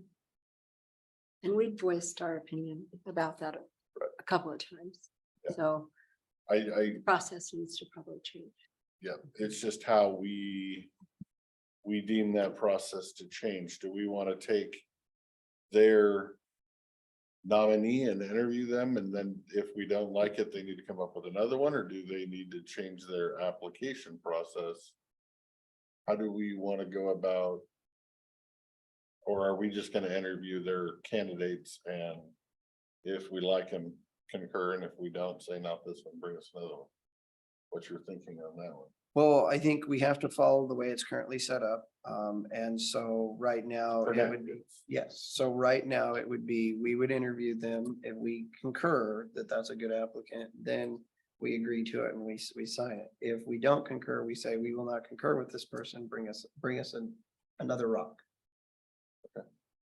I think that would be the appropriate way to follow the process. The way it is now, correct. It's just a matter of whether we We need to fix it. had any intentions of changing it to more of an application process or to an elected process. Well, But let's- this will fix today. So then what what you would like to hear is the consent agenda with 10 items, pulling item number 2. Correct. And we would designate staff to reach out to the MS district and tell them to, that going forward, we're going to want to be interviewing those people. So bring us a resume or what have you, provide one and set up a time to interview. The question would be whether that interview would be open, public or executive, and that would be a question for the prosecutor's office. I don't believe they would be classified as a public employee for executive, but as we're oversight to that, maybe. So. Okay. That's all I had for changes on the business agenda So I'll move it to 150. at 155 or Sure. 150. something. Okay.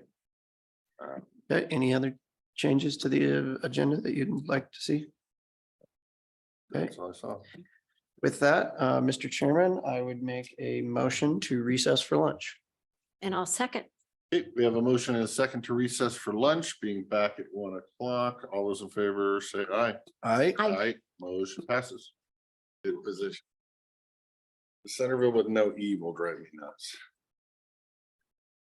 All right, we will start our 1 o'clock Board of Commissioners meeting. We were talking about our new paintings or pictures in the hallway of our new building. If you haven't seen them, come over and take a look. Building looks a little more moved in now. So with that, we will call the meeting to order. Note for the record that all 3 commissioners are present, and we will start with Pledge of Allegiance. I pledge allegiance to the flag of the United States of America and to the republic for which it stands, one nation, under God, indivisible, with liberty and justice for all. Thank you. Mr. Chairman, I would make a motion to approve the business agenda, moving the consent agenda to 155 and pulling item number 2 from the consent agenda. And I'll second. Okay, we have a motion and a second to approve the business agenda, pulling item number 2 and moving it, the consent agenda to 155. Any other discussion on that? Hearing none, all those in favor say aye. Aye. Aye. Motion passes. Next item for business is citizen comment. Citizen comment can be anything you want it to be. Try to keep your comments limited to things that pertain to county business or things that are happening inside the county. You will have 3 minutes to speak. We will have a timer up on the screen for those of you that can see it. Please state your name and general location for the record at the start of your testimony. And then at the end, the commissioners do reserve some time at the end around 1:25 for responses to comment. So don't expect responses right when you make the comment. We'll respond at the end. With that, there is nobody in the room, so we will go online first. And I see Vern. Vern, you got to have comments. There we go. I got you before you even raised your hand. Good afternoon, commissioners. My name is Vern Harple. I'm calling from the general vicinity of Lyle, but I'm here actually giving you an update from SEEK. That's who I'm representing today, Community Enrichment for Klickitat County, the umbrella nonprofit with which you're all familiar. Just in the last few months, we have been able to accumulate well over $200,000 in grants for Klickitat County, among other places, White Salmon, Trout Lake, Lyle, Goldendale.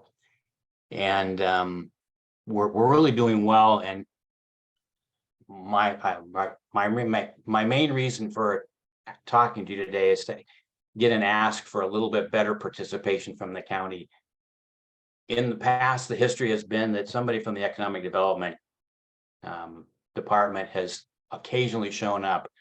I know it's busy. I know it's Marines and Reserve and all that, but Skamania County right now has a dedicated staff person that's on our board. And we need a little bit better communication with the county. So my ask is, if you guys can, from some department somewhere, dedicate a 2 hours a month person to become on our board. I think would easily cover any salary that might require, and just the grants that we get for the county. And you guys all know how important the work that we do. So my ask, and hopefully one of you can answer, is what would be the best way for us to do this formal request to get a county staff person on our board like Skamania does? Would it be better to have an agenda item presentation, a letter from you, or would just this comment stir you enough to get some kind of feedback and get something like that going, so that we have a really dedicated, we are absolutely dedicated to Skamania County, Klickitat County, and we need a little bit better interaction with the county. Right now, we are absolutely supporting 2 grants that keep 2 of your departments up and running, with the health department and the senior services. So we're very integrated into your operation, and we'd like to make that a little more formal. Thanks. Thanks, Fern. You did stir up some thinking in my head, so we'll get back to you here in a little bit. We'll stay online. There's nobody in the room. So does anybody else online have citizen comment? Please raise your hand or unmute yourself.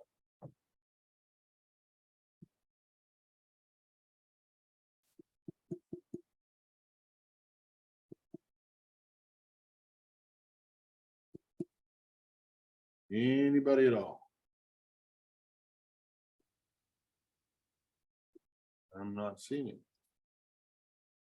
So a little discussion for the board that I was thinking while he was talking is that new legislation that they put out for potential for a grant writer position. I was kind of thinking that would be like a perfect employee to have work 2 hours over there, because they can also help them out when needed for community-based projects. So anyway, that's what I was thinking off the top of my head. Anybody online have citizen comment for the Board of Commissioners today?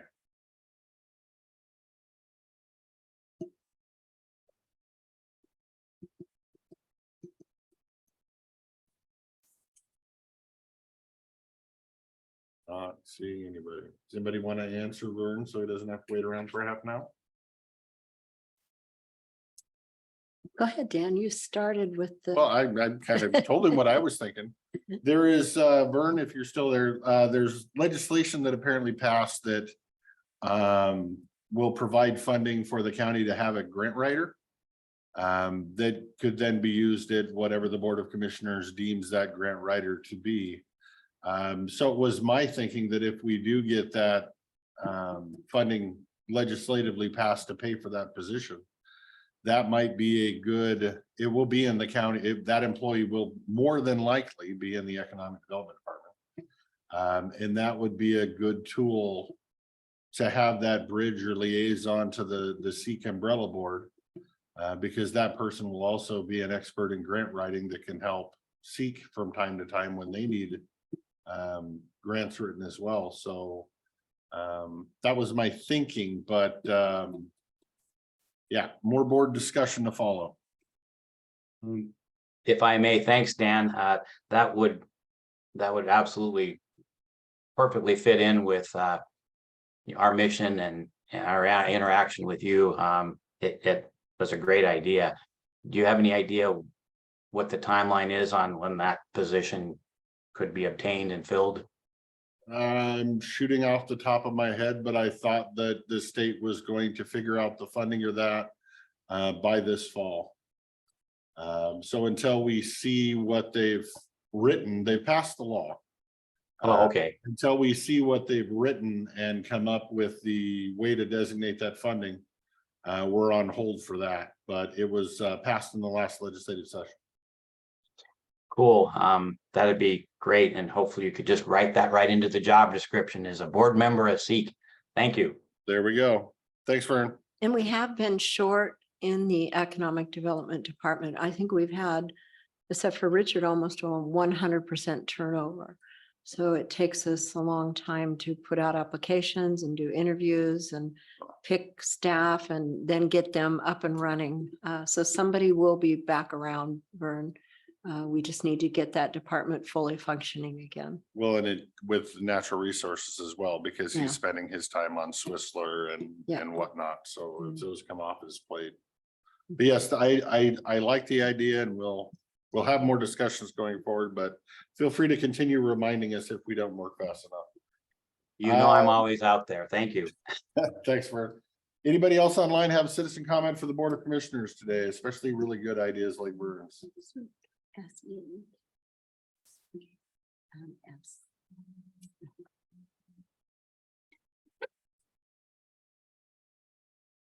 I'm still not seeing any. Light day, everybody's prepping for the fair. apparently. Not familiar. I didn't want to ask. I'm gonna start wearing makeup on top of my head. It's a little, yeah, I'm not powder, it's a little too shiny. I would do a comb over, but there's nothing to comb over. Anybody citizen comment, unmute yourself or raise your hand. If not, we will just go about signing all of our fun papers. If you do have citizen comment, unmute yourself, raise your hand, or get our attention. Very quiet. Quiet day. Well, no Kathy today. We always have- Fair setup. Oh, they're right. Yeah.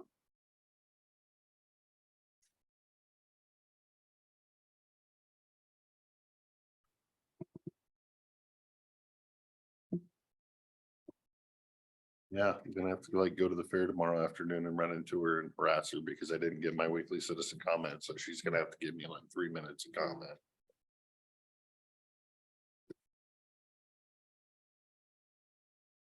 So are the pictures different on every floor? Yeah, we originally set them up to be tried to cover the whole county. The initial thought was a floor per district. We just couldn't find a good scope of pictures to be able to make that work. So we ended up coming up with 3 categories, and one was like, buildings type stuff, and one was industry. And then I can't remember what the other one was, agricultural and livestock, I believe. But I can't wait to work with the Historical Society to get the little titles next to them, because a lot of people don't even understand what they are. One of my favorites is down the hall on the right, down by economic development, with the hollow logs. Oh, So I was talking to Chelsea, she's like, why are those logs hollowed? And I'm like, that used to be the pipe. That was a water Yeah. pipe. They would haul them up and make water pipe out of hollow I have trees, some on my property. And so it's Mhm. like if we had a little description next to each one of them, that people can understand and relate to, that it would know. So that's kind of the next one. It definitely helps make it not look like a completely vacant building. A little more homey. Mhm. It also hopefully will potentially stir people's interest to potentially visit the Presby more, because that's where these all came from.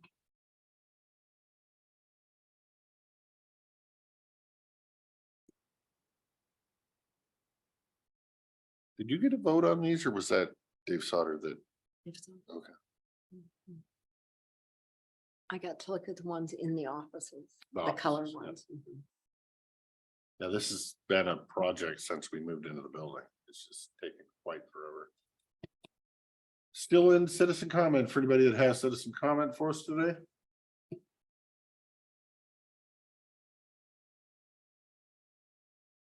There's one. Sherry, go ahead.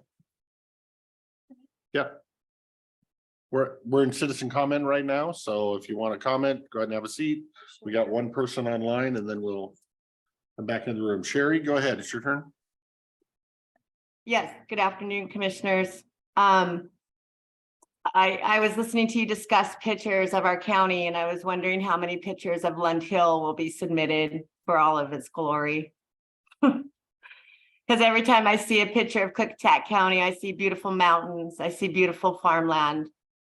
So I was just wondering how many pretty pictures of Lund Hill we can have, maybe by a drone or something. Show the pride of our county. So anyway, also I was listening earlier about the commissioners being, in charge of county employees. I believe this to be true. Please correct me if I'm wrong. You sit in interviews to hire, you made a decision about cubicles. I didn't catch all of it, but you wanted to be able to see who was having meetings and pop in on those meetings. So to me, that says that you are in control of county employees, and our county employees, not our elected officials, which would be our county department directors. And those directors should be very involved with looking at the scope of Carriger. And as you know, tomorrow is the FSEC meeting at 1:30. FSEC will be making a land decision, the consistency decision supposedly on their agenda. And I'd like to know which of you county commissioners will be listening to that meeting. And I have to say publicly, I'm very disappointed in the lack of involvement of our commissioners. I know you said you made comments, but it's just very confusing to me how you commissioners act like you're just like one of us people out here, and that FSEC, the state agency, doesn't even have to work with you or notify you or work with our county on any level, that they're just some big bad daddy coming in to shut us all down. Tell us what we're going to do with our land. And so with that being said, why do we even have county zoning? Why do we even have county government if it has no purpose? Because I believe you have purpose. I do. I believe there's RCWs that give you the authority on permitting on land use. And so I would like to see you involved. I understand Commissioner Anderson won't be there most likely. Correct me if I'm wrong, Commissioner Anderson, but everything I've seen, you haven't been supporting the people and our moratorium. But one more thing, thank you for the interim land planning for the prohibiting large scale solar in those townships. I hope that's a start. I hope that the resources that were used to fight the fire in Juniper Canyon from the windmill, resources used to fight the fire on Newell Road to stop it from going into Lund Hill. And quickly, I would like you to ask your fire chiefs how they're going to fight these solar fires when the solar companies say employees must evacuate immediately. How will our county fight these solar fires? And who will be at the FSEC meeting tomorrow? The agenda. Thank you. Thank you, Sherry.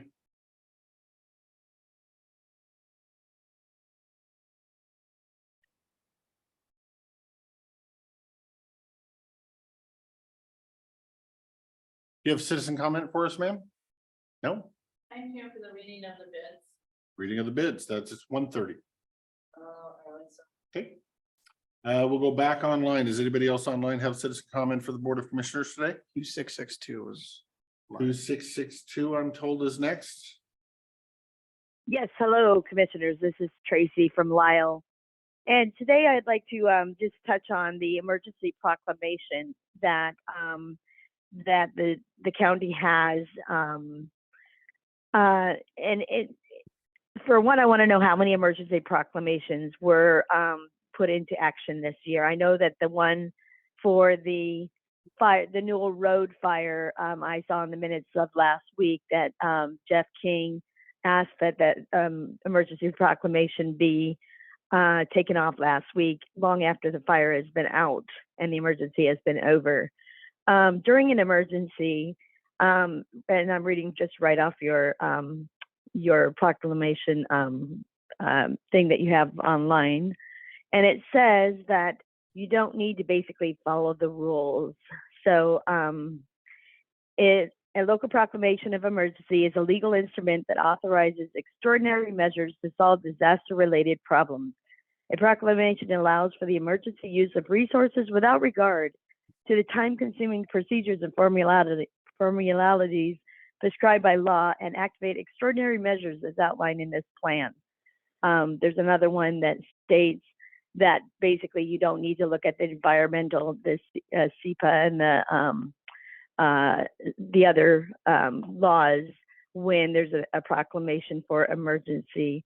And I just wondered, 2 weeks ago, we had that meeting in regard to the solar farms, and that was during a proclamation. So does that mean that you don't need to take into consideration the things that were said, or that you can change it since there was a proclamation? And then I'd also like to just touch on the CEMP that the Proclamation of Emergencies refers to. I have been reading that CEMP from 2018 from start to finish, and I'm only halfway through, and I'm just aghast to the things in it. For one, they don't use population. What they have done is they use a mapping system that DNR has, where they overlay different areas, sometimes 2 or 3 times, just because it's a highly recreated area or an area where there's homes in dense forests, and that's how they've come across the population of 20,000 some change, for the year 2010. Well, I wonder what that real population is. It says in the CEMP that Klickitat County doesn't have shapefiles for addresses or for their lands, and I'm asking why. Why don't we have shapefiles? That leads back to my address problems and all the rest. Why don't we do as other counties do, have shapefiles that we send to the census, who is the actual population counter? And I guess my time's up. Thank you. Yes, it is. Thank you, ma'am, for your comments today. Bid opening, is that what here? Perfect. We'll go back online. Does anybody else online have citizen comment for the Board of Commissioners today? I have a comment. Go ahead, sir. Hello, how you doing? This is Ken McCune in Goldendale. I was curious if you fellows went ahead and pursued the suggestion that I made a couple weeks ago about looking into the solid oxide fuel cells created by Bloom Energy, which is hydrogen fuel cells. The technology exists. It's not using Chinese labor to make them. They're made in America. It's an American company. You can create megawatts of energy with them. And on their website, it'll explain to you about everything that you might ever want to know. And there's phone numbers. You can call people, ask them questions. It's an amazing technology. And you really need to look at it with a serious intent. It's a way out of this. Instead of having thousands of acres sprawling with solar panels or windmills, you can have a smaller footprint, and it's a clean, nice, orderly, artistic way to produce electricity. And the final product is a little bit of water after the cell. You got to go back in and replenish it. It uses water, a little bit of natural gas, and air. And take a disc, solid oxide cell, and that acts as the electrolyte. And then one side is coated with a proprietary coating, and that's the cathode, and the other side is the anode.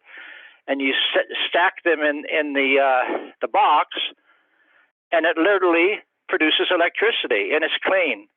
And I'm not sure what the cost is, but that's what the phone number's for you guys to get some questions answered if you can't find it on the website.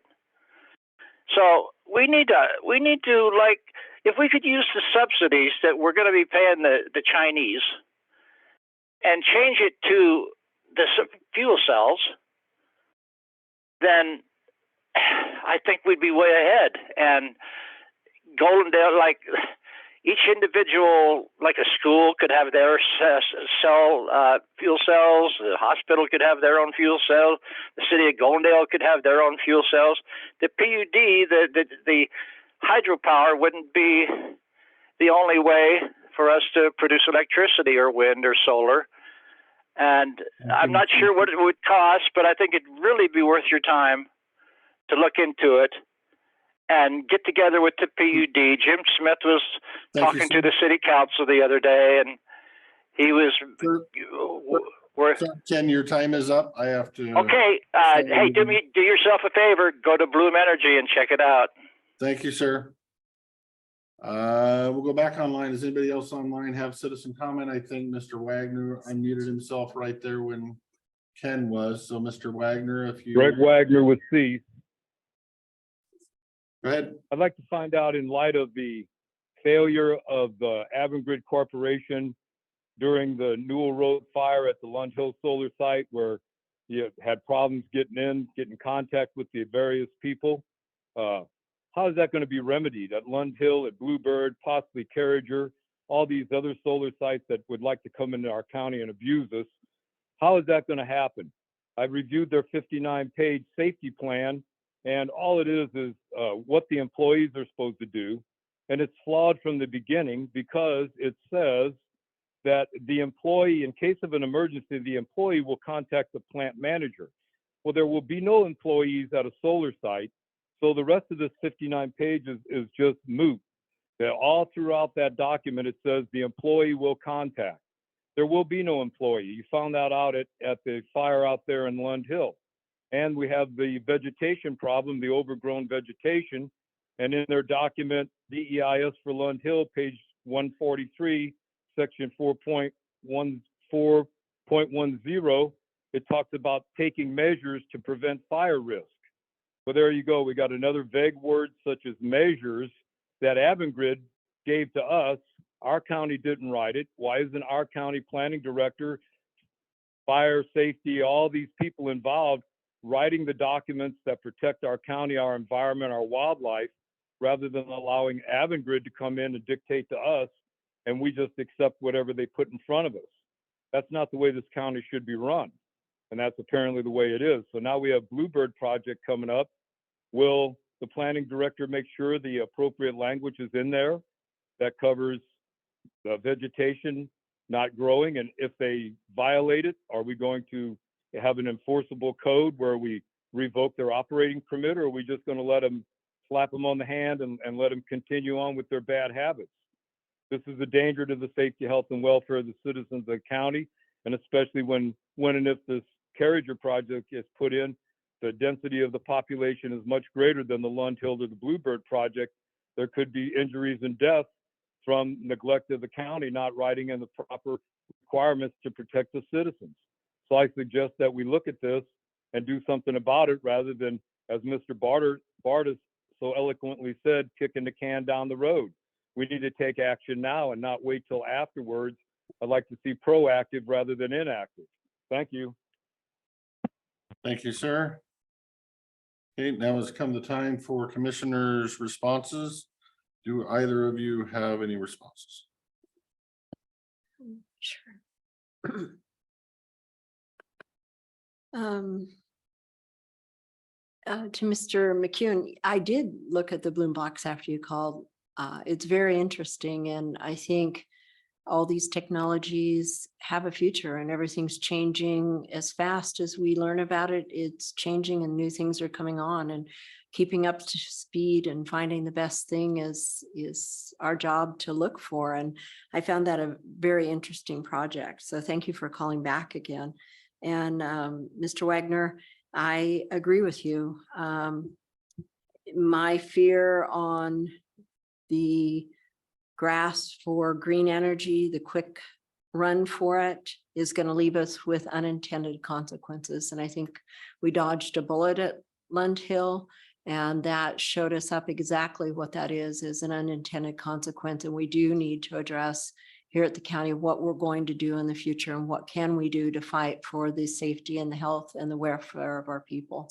And those fire plants need to be addressed seriously. But thank you. Yes, Mr. Harpool, the county is currently in the process of hiring another economic development specialist. With 2 economic development specialists, I see no way in which we will not be able to be there on a regular attendance. I know when I worked in natural resources, even natural resources showed up. But since that time, we've had a revolving door of people who've been trying to catch up. And so attending all the SEEK meetings has not been high on that priority list for those people. At least in natural resources, economic development, someone will be coming soon. With regards to Sherry, you should come up and look at all the beautiful pictures. They are all historic pictures from around the turn of the century. There's a lot of great information and things that you've probably never seen in there. There's some that I'd never seen in there, and that was really amazing with the pictures. With regards to Miss McCune and extraordinary measures, and as of it right now, we have had one emergency proclamation due to the Newell Road fire, and there's been an emergency ordinance with regards to solar siting and land use development. And then there's been one more emergency ordinance with regards to a moratorium on the permitting of large scale solar. Those are the 3 that I'm aware of this year. Before that, the primary emergency that we were under was COVID, and that lasted for quite some time, if everyone recalls. Mr. McCune, you hit it on the head. Those are hydrogen fuel cells. They store power, they store energy, they can move energy and transfer energy from one to another. But without nuclear, solar, wind, or natural gas, as you point out, the creation of that energy, you have to have the first thing that transfers the energy for the fuel cell to be able to hold it, much as a battery. Hydrogen fuel cells have a future in America and likely in Klickitat County. And I'm looking forward to finding more about them and some of the projects that may be coming this direction. And with Mr. Wagner, our Department of Emergency Management has been looking into the Newell Road fire, as well as what has happened with the vegetation and the management of that vegetation and the communication between that company as well as the county and the state. And so I look forward to finding more information about that when they finish doing all of their research into it. I'm not one to jump to conclusions, though, with regards to it. And with that, I'll give the rest of the time back to the chair. Okay, I will try to be quick since we're already over time. Already answered Vern to Sherry. Yes, the pictures in the hall are turn of the century. Pretty sure they didn't have solar panels back in the turn of the century. The Juniper Canyon fire reimbursement, that is not up to the Board of Commissioners, whether the fire chief charges the solar company or the windmill company or anybody for the start of a fire. That's up to the fire chiefs. And it is my understanding that the fire chiefs did not charge because they deemed that the energy company had paid their taxes for fire suppression, just like you pay your taxes, so that if your house catches on fire, they will respond. That the solar or the windmill company had paid their fire taxes, so the fire department responded just like they would for any other citizen to pay their taxes. Who will be at the meeting tomorrow night or tomorrow? I plan on attending. I can't speak for anybody else. Commissioner Anderson answered Tracy really well. Ken, yeah, I looked into the fuel cells. They seem cool and a good idea, but again, I don't know what interest the county would have in purchasing them unless the county wanted to get into the energy business and start creating energy and started storing energy, because that's what these are. I think these might be a good talking point for some place like the PUD that does create natural gas, but that's the only part of their energy production. But they might be able to use them for storage in that regard. But I don't know of anybody else that I mean, maybe the hospital or something, if they wanted to have some battery backup instead of running generators for emergency purposes. They could be looked in for something like that, but on a large scale, you still gotta have the power to put into these things, and I don't know that the county, whether it's this Board of Commissioners or any other Board of Commissioners, would want to buy 100,000 batteries and get into the energy business. Mr. Wagner, you stated there's problems getting into the Lund Hill facility and problems getting in contact. I don't know that emergency response had those problems. Maybe they did, maybe they didn't, but I have not been told that emergency response had problem getting in or problems getting in contact. And I know from my volunteer firefighter days, we have the code to every gate, and in every truck is also a pair of bolt cutters. So if somebody doesn't want us to get in, we're just gonna take the bolt cutters out and cut the lock anyway. So I don't know that anybody was kept out that needed to get in. Questioning why the bad wording was used in the Lund Hill documents. That's a good question. You'll have to ask the previous Board of Commissioners who were all in charge of overseeing that document. I understand there's bad wording with the vegetation growth. But they were the ones that were looking after that document and advising the planning director on how to go about that document. So I do have a legal opinion in with the opinion request in with the prosecutor to see what this Board of Commissioners can do. Knowing the limited scope and limited powers given to us in that last Lund Hill contract. But I would also say that just because the Lund Hill contract did not have wordage that can hold them accountable does not mean that the Bluebird contract is not going to have that wordage. It's a different Board of Commissioners. You might not have any faith in this Board of Commissioners, but I myself, sir, will not be signing a document that I believe to be a fire hazard if with no teeth that we can't enforce anything. This board has changed the decommissioning plans to put more teeth in them, which I understand you don't like and you don't agree with. We've changed our road haul agreements to make sure there's more teeth in them, which again, I understand you don't like. But this board is trying to fix the errors of the past. So if you would allow some time for that to happen, I think you might see that happens. Whether it meets your standard or not is a different story. But there are changes being made. With that, we'll call an end to citizen comment and apologize to all of the people that are here for the public meetings and bid openings that we ran 5 minutes long. Mr. Chairman, I would make a motion to approve the commissioner meeting minutes for July 25th, 2023. And I'll second. Okay, we have a motion and a second to approve the meeting minutes for July 25th, 2023. Any discussion? Hearing none, all those in favor say aye. Aye. Aye. Aye. Motion passes. First order of business is a public meeting to consider the final approval of short plat Do the SPL. bid opening first. We can, if you want to do the bid opening first. We got people in the room. Hang on. We usually do bid openings first. Yeah, let's go ahead and do the bid opening first. That way we can send everybody home. Well, not everybody, but our staff gets paid to sit here, so. Bid opening it is. This is a bid opening for curve and warning signs and guidepost, which is CRP 371 is the project. There's a lot of bids, so that's always a good thing.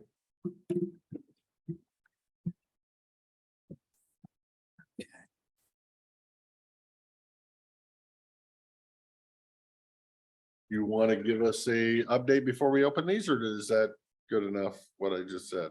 I think that's good. I can read the Nope. description if you'd like, but Okay, we have before us, Mr. Chairman, bid opening for the curve warning signs and guidepost CRP 371 with an engineer's estimate of $287,500.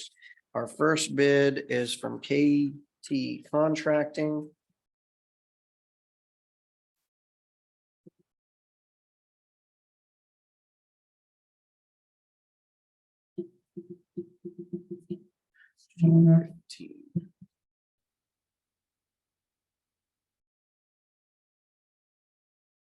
The addendum is acknowledged.